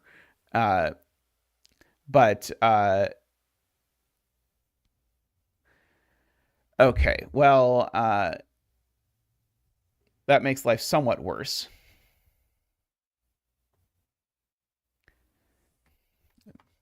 Bigger figures. Uh,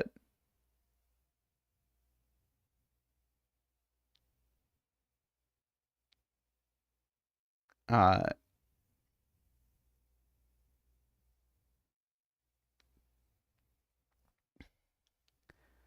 uh,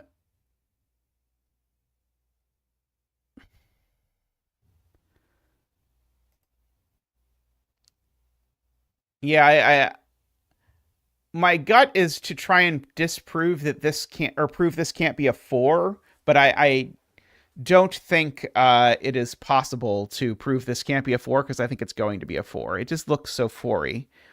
Uh,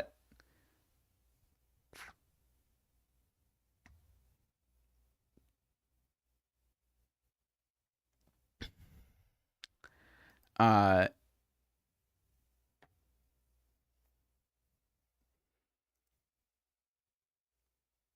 so yeah, I one of them is definitely a 1. I can prove that because if none of them are 1s, then we need a minimum of 18 cells because each of the things that's not a 1 definitely takes up at least 6 cells. So definitely one of these is a 1. Uh, it's going to be pretty awful if the top left one is the one that's the 1. Can I disprove that the top left one is the one that's the 1? Because if this were the 1, I would force both of these to take up all that space. And there's no way I could eat up. I mean, I just can't even put a 1 there, right? Yeah, if I make this a 1, this just can't be anything, right? Uh, right? Just to make sure I understand the rules, if this is a 1, this can just be nothing, right? Because the 1 would have to go down at least there, and this needs to have height at least 3. I think we explicitly cannot have repeated shapes. Uh, uh,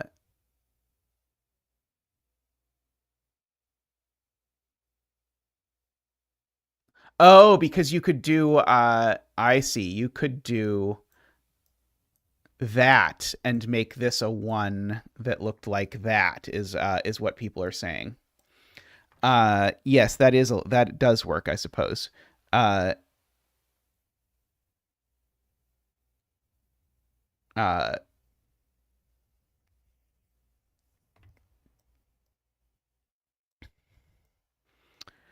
uh, let's see. Several people say the top has to be a 4. Uh, but I don't see how that works. Uh,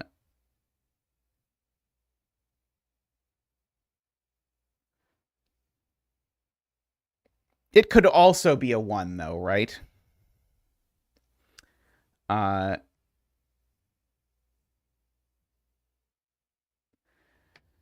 uh,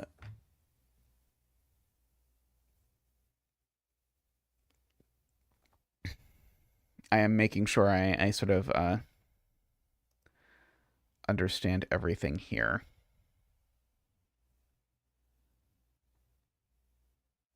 You can't fill the grid if you have 2 1s.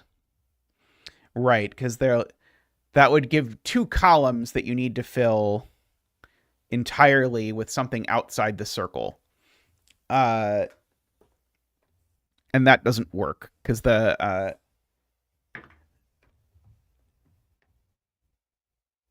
because at most, each of these shapes can only fill one column outside the column that its circle is in.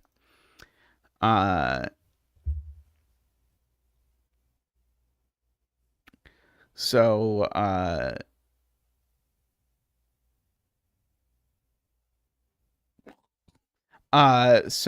yeah, so I agree we can only have one.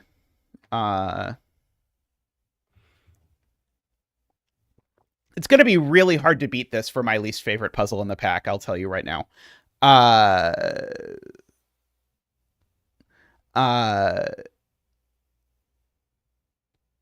So we don't have repeats by the double one packing. I'm not saying it can't be done. It could be done. But this certainly beats the Thermo and Bitty Bytes 1 that I really didn't like. Have both 2 and 3, so we need a 4. Okay, so if we only get 1-1, I've had a history with the BBC. It is true. I mean, I did do the first one. I just didn't do the first one on stream.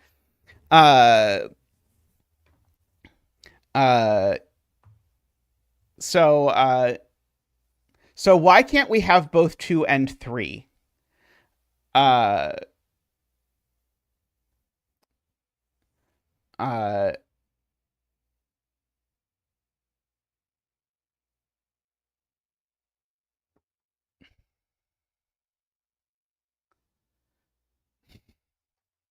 You just got the worst U-Bahn idea ever. I cannot wait to not solve this puzzle, Nell.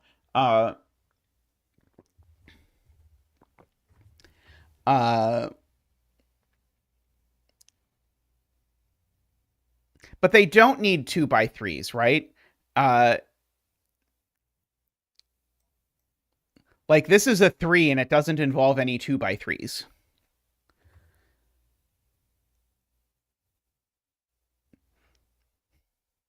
I'm not claiming that this solves otherwise. I'm just claiming that you don't, in fact, need 2x3s at all in order to make these numbers. What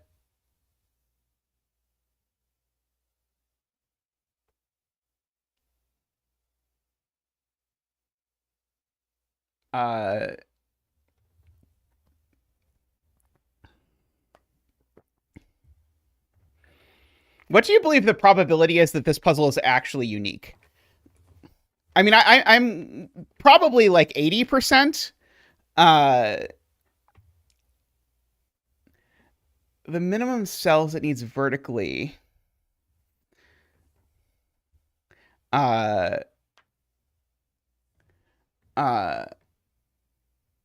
3 and horizontally is 2, the uniquest. I mean, in some sense, I hope it's unique and that I never hope to encounter anything like this ever again. But questions. 3 cells used in every column means a max of 1 cell in each column.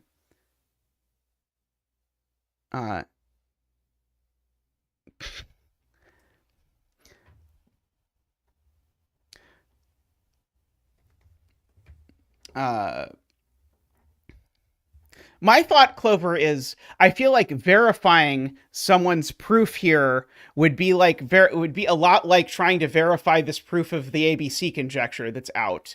Like I feel like I would have a very hard time convincing myself that I had rigorously checked every step. But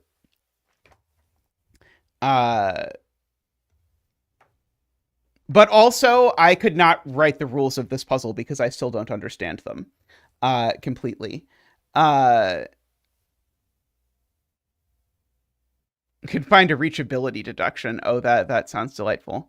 I think I'm just going to try drawing a 4 in and say fuck it. Let's see. Glipperal and I have a history. We'll put it that way. Okay. So we have this 4 top left, 1 bottom left. So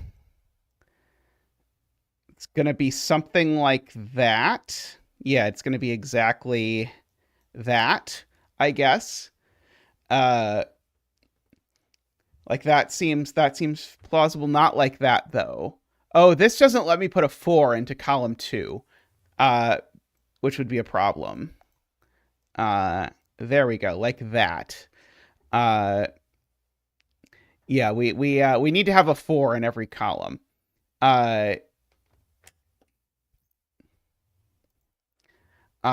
So 4 1 3 3 4 2 3 1 2 4. I mean, the thing is, I don't think you could easily figure out I don't think you could code the rules to this genre into a computer easily. I think that itself would be a pretty miserable experience. Okay, we'll just move on to snake egg sweeper.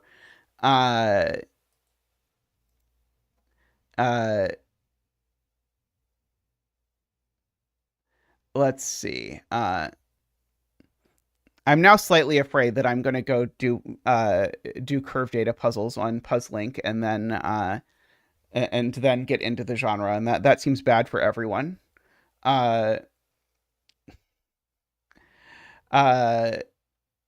Okay. Normal 5x5 irregular Sudoku rules apply. Draw a snake in the grid. The snake does not touch itself orthogonally, but may touch itself diagonally. The snake divides the grid into exactly 4 separate, orthogonally connected non-snake regions, each containing a different number of cells from 1 to 4 inclusive. If a region is of size n, it contains the digits 1 through n exactly once. Of the circled cells in the grid, 2 represent the head and tail of the snake. Each non-snake region also contains exactly 1 circled cell, which indicates the size of that region. Okay. So, like, those two are the same.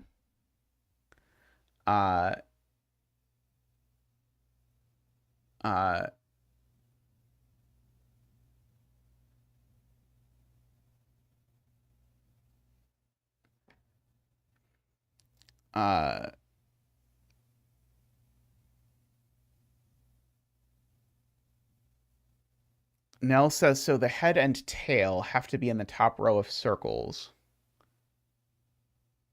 Is that true? Oh yeah, if I don't use both the head and the tail, how am I separating all of these circles? I can't have 2 circles together, right? Because otherwise, if I only use 1, then 2 of the circles in row 1 are in the same region.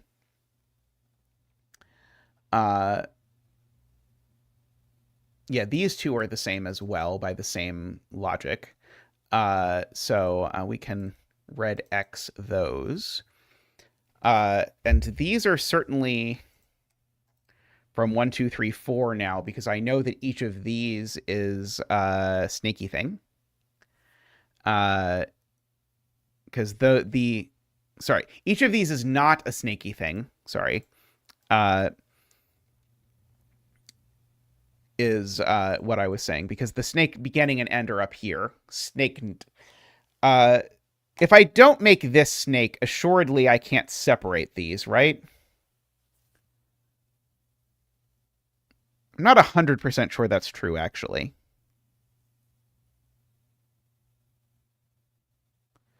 Yeah, this is assuredly not snake anymore. I agree with that. Which means this is not a 2 anymore.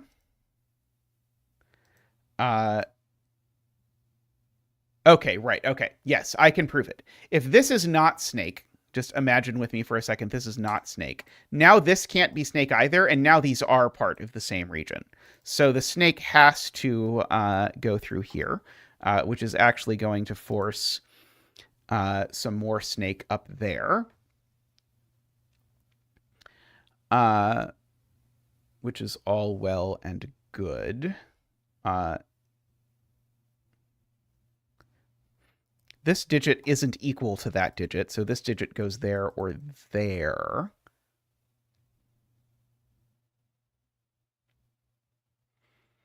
One of these two is O. I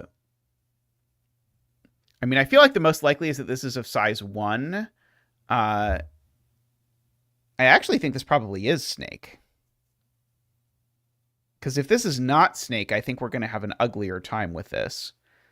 But I guess I could do... my vibe solving actually now is suggesting that I do this. Or something like this. I don't think it quite works, but...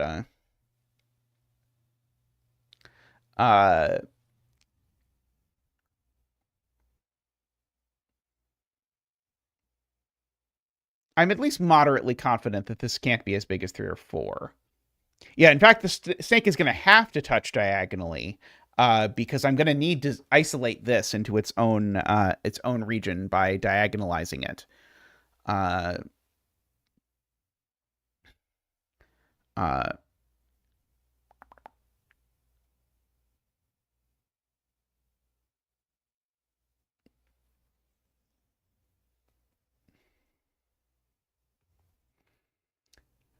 Let's see. What's the smart kind of thing?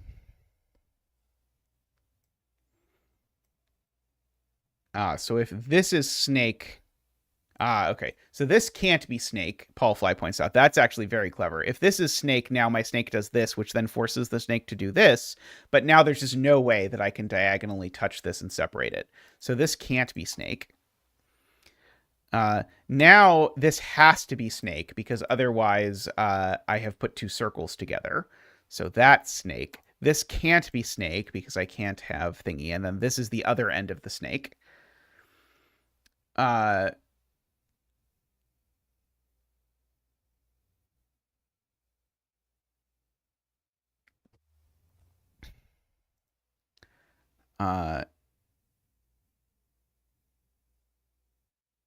I think one of these is definitely a 1 because the snake either connects this way or this way, and whichever way it connects, it makes that a 1, which means this isn't a 1. So this is definitely at least a 2.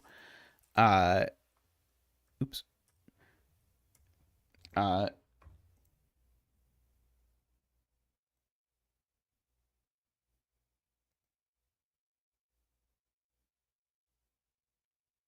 Row snake doesn't turn right at row 2, column 2.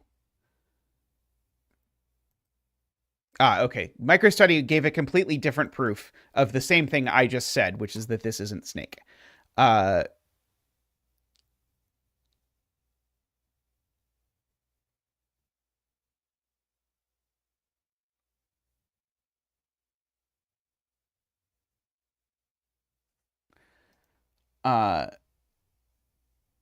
What about row 1, column 5?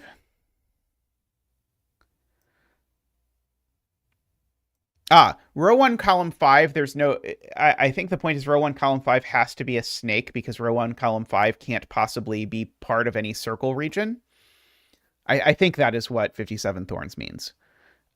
So I think the snake has to... I think I believe that. So I think the snake has to do that because there just aren't any circles that are close enough that it could join. So this is gray. So now this isn't 2 either. There we go.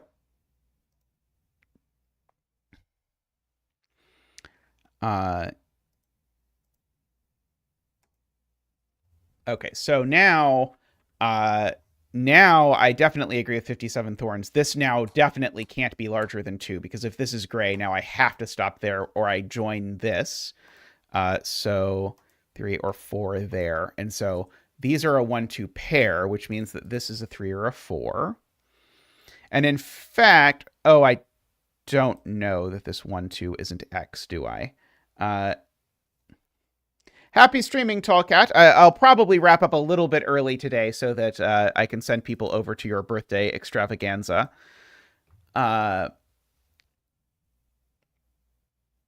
So this cell is 345 because it sees a 1-2 pair. This cell is 125 because it sees a 3-4 pair. This 3-4 in fact goes here because I can ask where this 3-4 goes in here. So this is 3-4. And can I make that kind of magic happen anywhere else with my... okay, so that means these are 125, which means this is also 3-4 for what it's worth. Means these are 125s. This is a 125 for lots of reasons.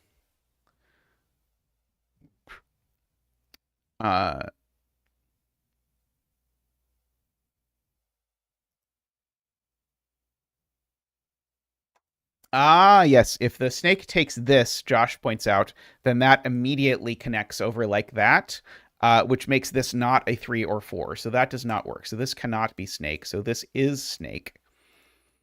Sneck the sneckening.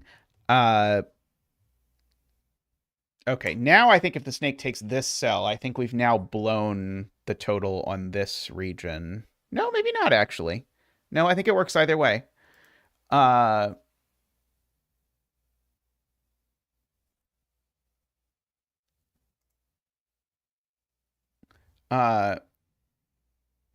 Oh, right. Sorry, a region contains the digits 1 through n exactly once each. Sorry, I forgot the last rule here. So yeah, so this contains a 4, so it is the region of size 4.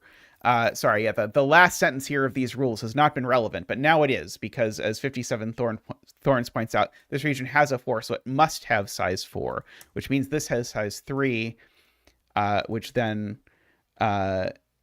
resolves the rest of this. Oops. That's not what I wanted. Okay, so this is 1, 2, 1, 3, 2, 1. Once each, so that is 1 and 2 to make that work. That is a 5, so that's a 5, that's a 1, that's a 3. It's a 4. That is a 5 and a 2. Yeah, this is certainly in the running for my favorite of the pack. I really like this one. That is a 3. That's a 2 and a 4. That's a 4. That's a 5, and that's a 3. Very nice. Yeah, I really dig that one. If only I had fully internalized this last rule, it would have gone a little bit faster. But very nice. I liked that one. Let's see. Okay. Anti-thermo sudoku. Digits along thermos do not repeat. When traveling along any thermo from the round bulb to the tip, at least one digit must be lower than the one immediately prior to it. Okay. Intriguing. Okay, so we can do a little bit of coloring. So like this digit has to go there because it can't repeat along the thermo. And this digit certainly goes along here somewhere for whatever that is worth. Okay, this digit can go here. It says digits along thermos do not repeat, microstudy, as the first sentence of the rule. So I think I'm good on that. So we've got that. Okay. I see the cute thing now already. So these are blue, yellow. One of these is yellow. The other one can't be blue. Because if the other was blue, I would definitely have blue and yellow in the correct order on one of these two. So the blue is not on here, so the blue is there. I don't know why this time I was all over the fact that that was what was going to happen. So we can just make this red, just make that red up there.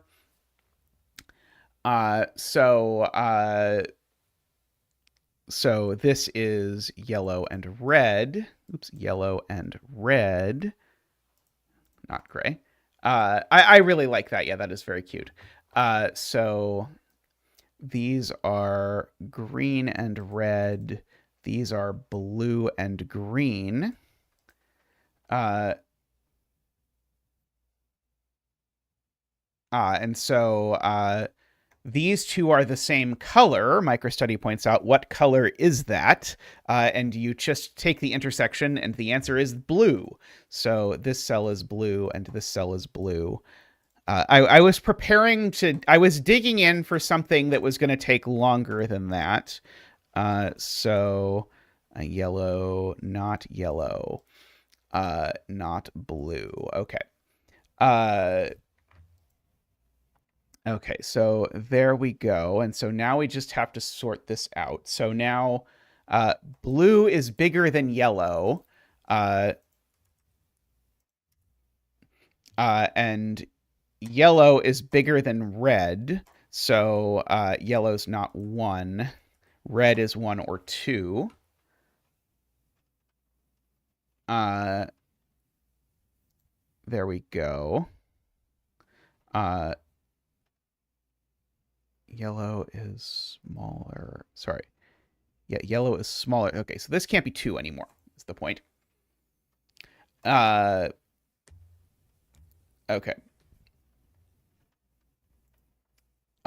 So all my yellows are 2 or 3. All of my blues are 3 or 4. All of my reds are 1 or 2. Okay, so so one of these two is 4. Does that help me?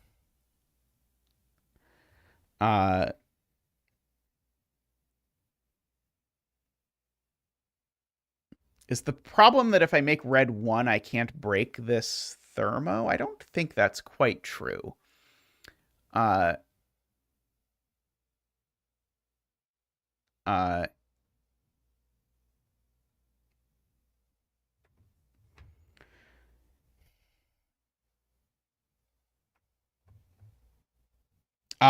Yes, green is 4 is the problem. Right.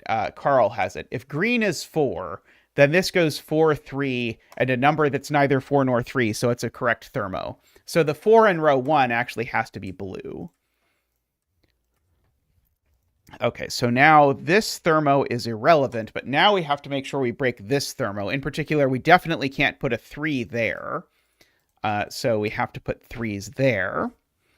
And now this is a 1 or a 2, but it has to break, so it actually has to be the 1 in order to make sure we break it, which then means the reds are 2. Loved that one as well. That one was quite cute. Maybe slightly biased because I instantly saw what I was going to have to do with these two 2-cell thermos, but I really liked that one. Let's see. Next we get Liar Sudoku by Top Autism. I don't know that I have done a Top Autism puzzle before. Okay, and so yeah, it is normal rules apply, except that the given digits are incorrect.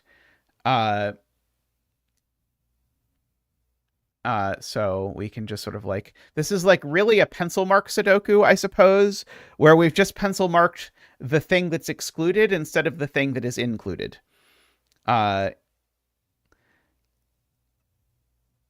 Which I'm kind of inclined to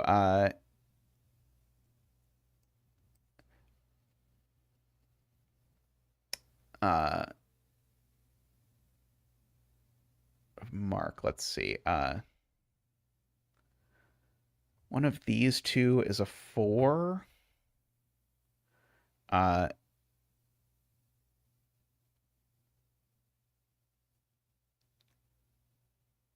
Yeah, I kind of want to mark it all, but I'm worried I'm going to do that, and then it's going to make it harder to see the thing I'm supposed to see.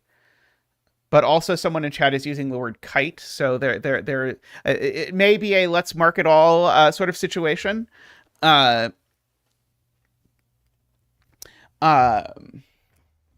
always wanted to make a puzzle on a torus.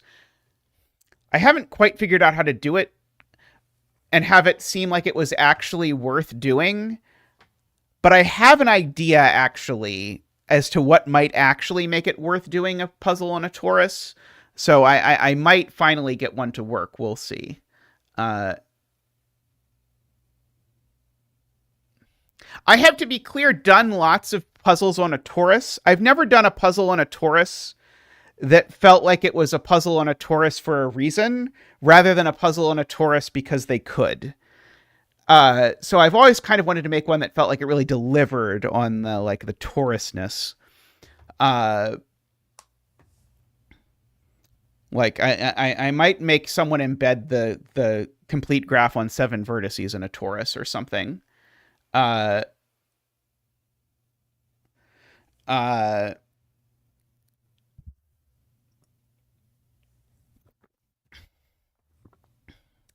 okay. So one of these, I'm trying to understand this point about ones. So these are the cells that emphatically can't be 1. So let's de-1ify them.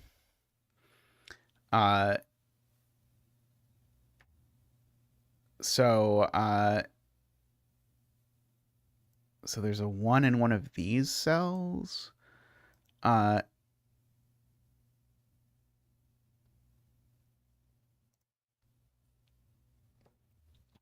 don't quite see the thing I'm supposed to see about 1 from this. Is like placing a 1.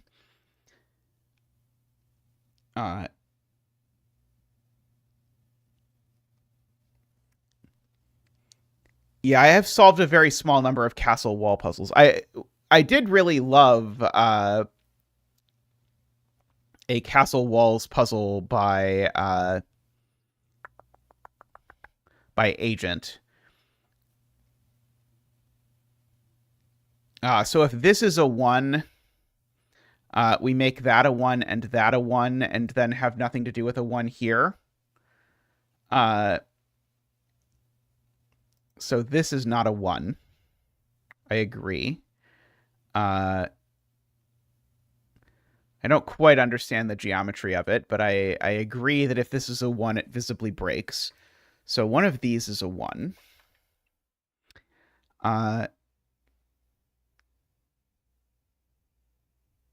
We could make it red. That's true. We have notation. We should use it.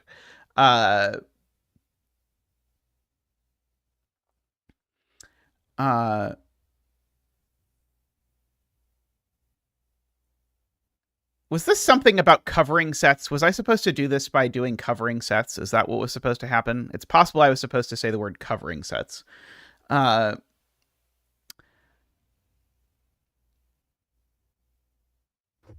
Yeah, is the same exact thing true of 4s somewhere?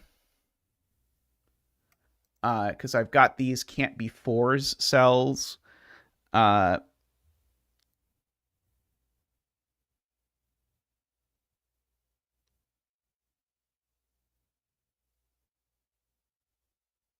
I don't think this can be a 4. Because I think if this is a 4, I make that a 4 and that a 4.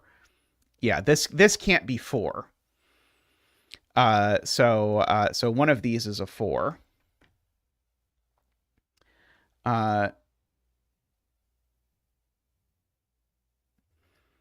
Let's see. Row 1, column 2 is not 3.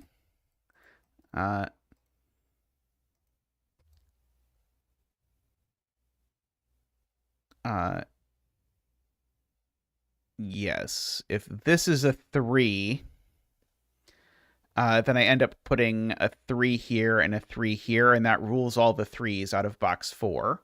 So one of these is a 3.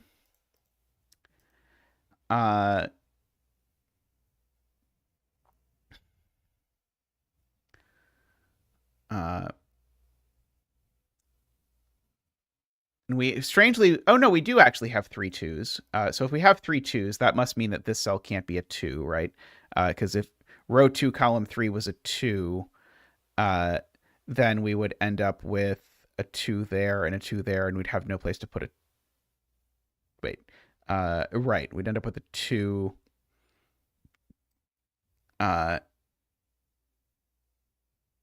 Yeah, if this is a 2, we place a 2 there, and we place a 2 there, and now there's nowhere for a 2 in this box. So this is not a 2, so one of these is a 2, which is a bizarre pattern to have.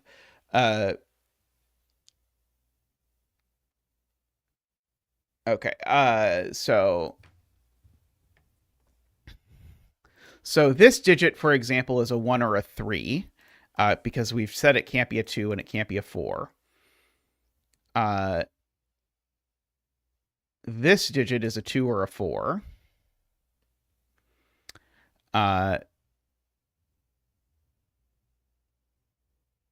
This might be the end of the story. Well, this 2 or a 4 goes here at least, because by sudoku, that's now a 2 or a 4. Likewise, this 1 or a 3 goes here, so that is true. So we get a little bit. I probably can do a little bit of catch-upping on that just to make this a little bit clearer. This 2, 4 goes here. This 1, 3 goes there.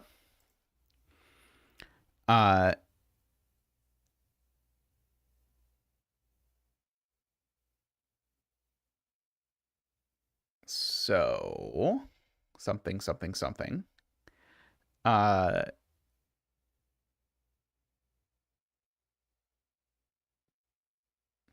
So 1 in box 2 now, right? 1 in box 2 is now in this column. That's true. Thank you, chat. So 1 in this column is here, so it's not there. So this digit is now not 1, and it's not 4 either. So this is now a 2 or a 3.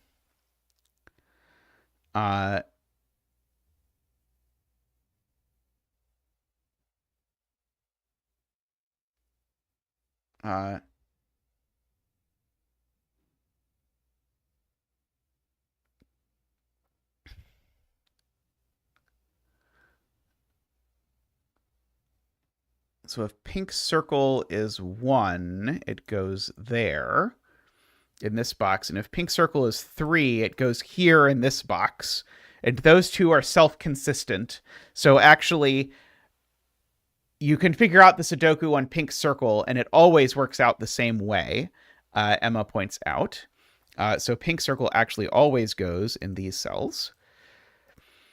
That is pretty cool. So let's see, is the same thing true of red circle? Red circle, if red circle is 2, red circle goes there. If red circle is 4, red circle goes there. So no, it's not true for red circle. So we're not quite so fortunate there. Unfortunately, it is very sad.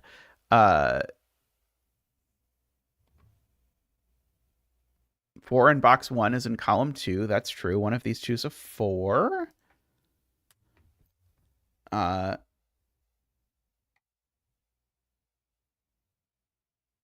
Thank you, Joa. 4 in row 4. 4 in row 4 is now placed. Yes, AFK and Joa together. Make that a 4. Because I need to place a 4 somewhere. So one of these two is 4.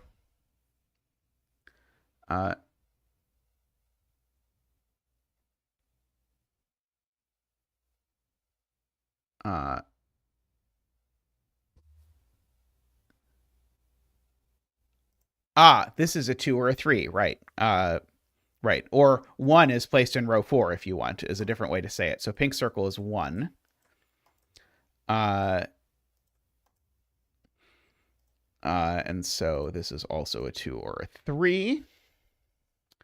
And so now where does 3 go in this row? Now 3 in row 3 has to go here. So that gives us a 2 and a 3. Makes that a 4. Makes red circle 2. Makes this a 3. Makes that a 4. That a 2. That a 3. And that a 4. What an idea. That was quite a cool execution on this idea. Definitely definitely a tricky one there. But very neat execution. I liked that one. That fit very well in the Bitty Bytes theme, I feel like. Uh, okay, I was gonna look at the next one and see, do we want to do liar chaos construction, or do I want to end stream? Let's do liar chaos construction, and then I'll end stream after this, no matter how long it takes. Okay. So this may or may not take an hour. We'll see. But after this, I will kick you over to Tallcat's birthday extravaganza. Normal 4x4 Sudoku rules apply, except that the regions are irregular and must be determined by the solver.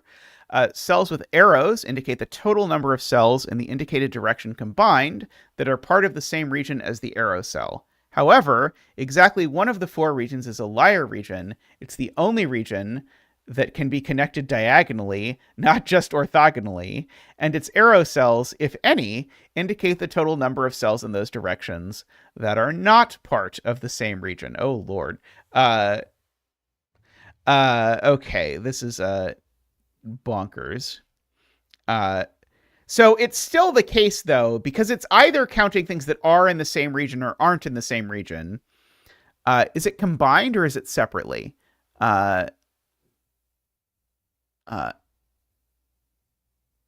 Indicated directions combined. Okay, so it's so this is a 1 2 3, this is a 1 2 3, this is a 1 2 3, this is a 1 2.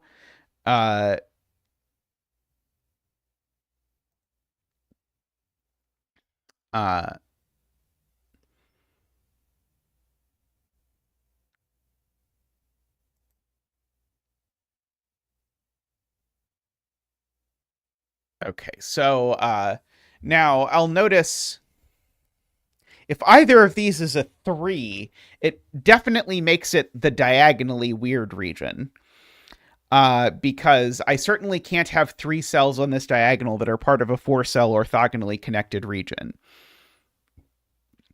That will not work. Now,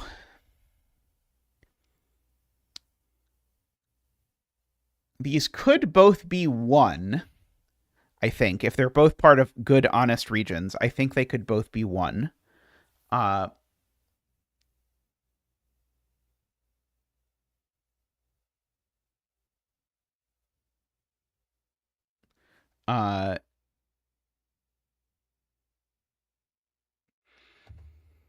Okay. I think it's this digit.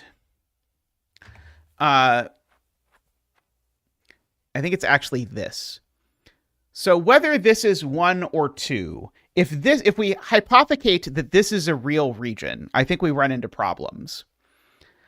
Because if we hypothesize that this is a real region, let's just imagine it's the real honest region. It means that this is in the same real honest region.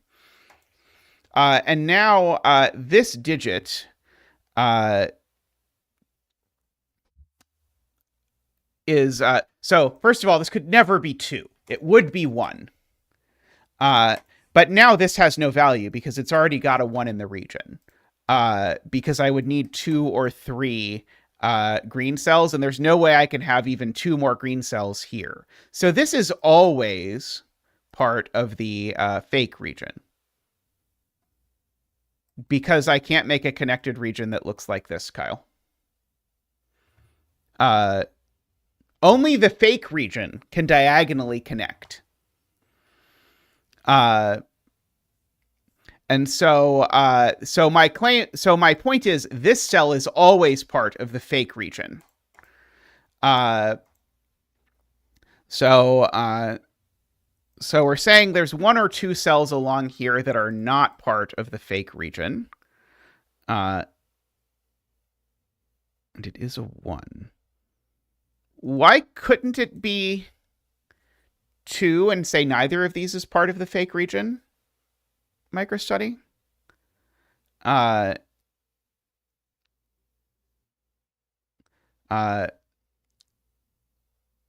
Misread the not part. Okay. Now, unfortunately, okay, so this cell is definitely part of an honest region. Because if I try and connect this to this, even with diagonal connections, I'm definitely isolating some cells in row 4. So this is now part of a good, honest region. And if this is part of a good, honest region, there's no way it's a 3 or a 2. This is just a 1, right? Because once this is part of a good, honest region, then... oh, no. Sorry, there is a way. There is a way. Chat has it right. It could take exactly that combination. But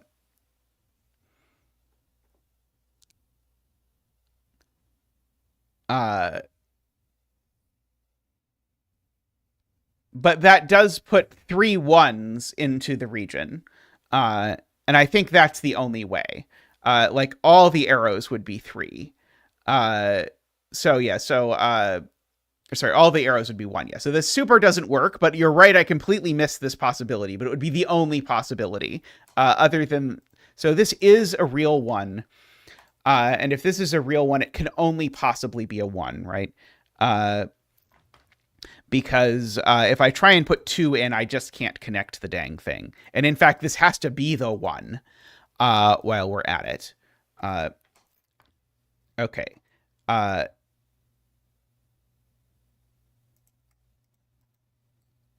That doesn't work. I'm trying to see if there's a way. There probably is some way that I can connect these. Although I can't find it if there is. Oh, it would have to be that. That would be the way I would have to connect these if this is the fake one. And this doesn't work because it puts 2 3s into the fake region. Because both this and that would end up being 3s. And I think that's the only way this ends up being a liar. And so, therefore, I think this is an honest one, and I think it's a 2. Like that. Which now means the green one has to come out like that.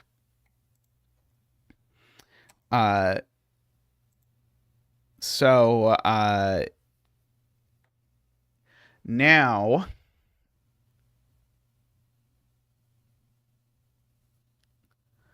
one of these 2's a 1. One of these 3 is a 2. This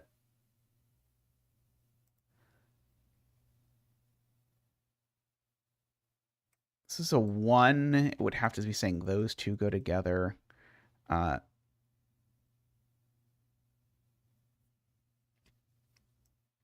2, 3, 4. These are a 3, 4 pair. One of these is the yellow 1, for sure.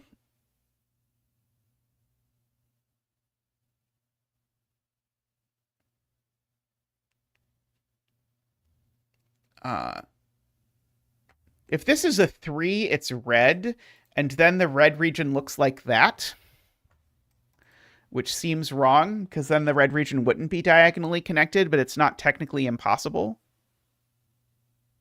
Oh, wait, no, sorry, that's not true. If this is red, it would be... if this is a 3, it would be red, but it would be saying that's not part of the red region.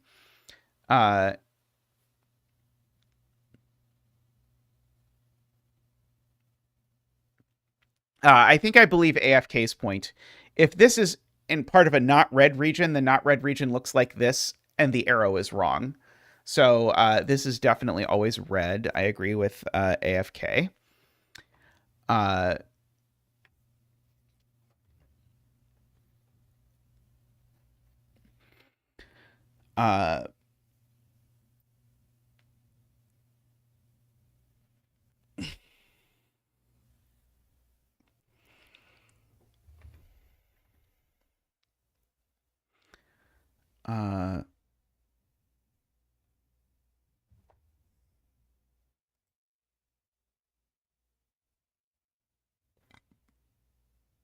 Yep, I agree with AFK as well. This is always the new color because of the red trying to grow there is going to cut off something.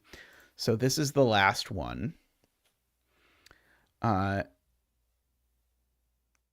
So So if purple takes this cell, then this is a 1. And then purple takes that cell for sure. And then yellow needs a 1, so yellow ends up there as a 1.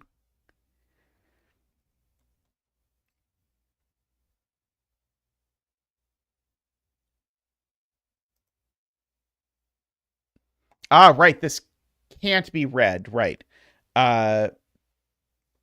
If this was red, it would force red to look like this. But now this can't be anything. And so it breaks that cell. So this is not red, and therefore it's purple, because that's certainly the only thing that can reach it.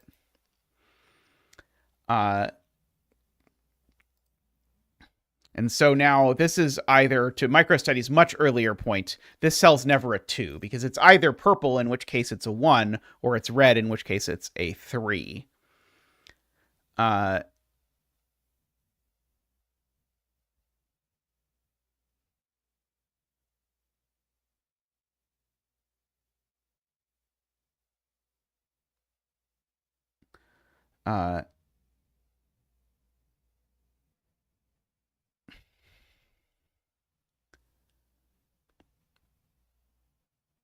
The 1 in row 3 is red. I agree with that, because the only place I could put a non-red 1 in row 3 is there, but if that were purple, purple would look like that, and this would be a 1.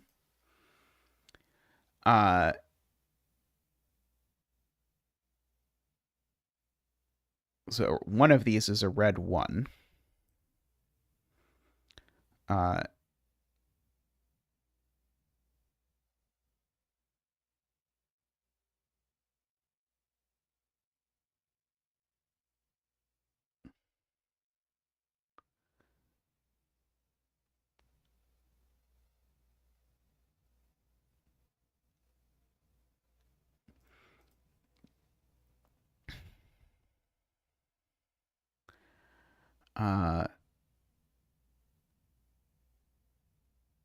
Right. So Garion has spotted if purple takes this cell is a 1, which makes that cell a 1, which means red only takes, or sorry, non-reds only take one of these two cells, which would then make red have to get there. So the hypothetical world is that this is purple and now this is red, but I contend there's no way to do this that doesn't have a million problems, such as yellow needing to get a 1 like over there or something. So purple doesn't take this cell, and if purple doesn't take it, then red does, which makes this a 1 and this a 3. 4 and 3. So this is a 2 or a 4. Purple needs to take this cell no matter what, so yellow needs to take this cell no matter what. And now purple needs to take this cell to finish, making that a 2, which makes that a 4. Okay, and now that is a 3. That's a 1 and a 4. That's a 2 and a 3. This cell's a 2, which makes it red, which makes this cell green, and a 4. There we go. That was really cute. I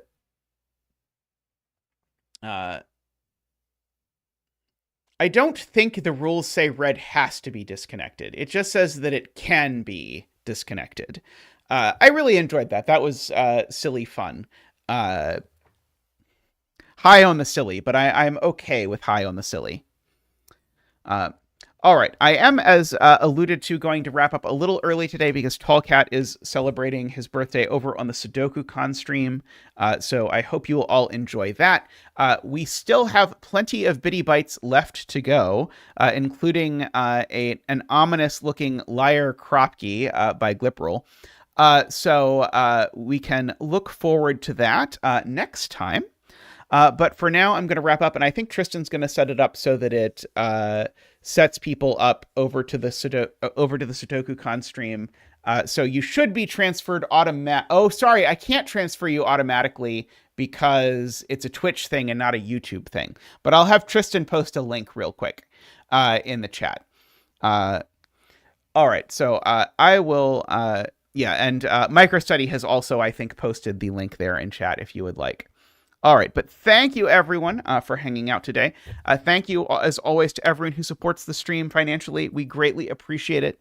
If you want to support the stream financially yourself, you can do that by clicking the join button down below. I greatly appreciate all of you who do.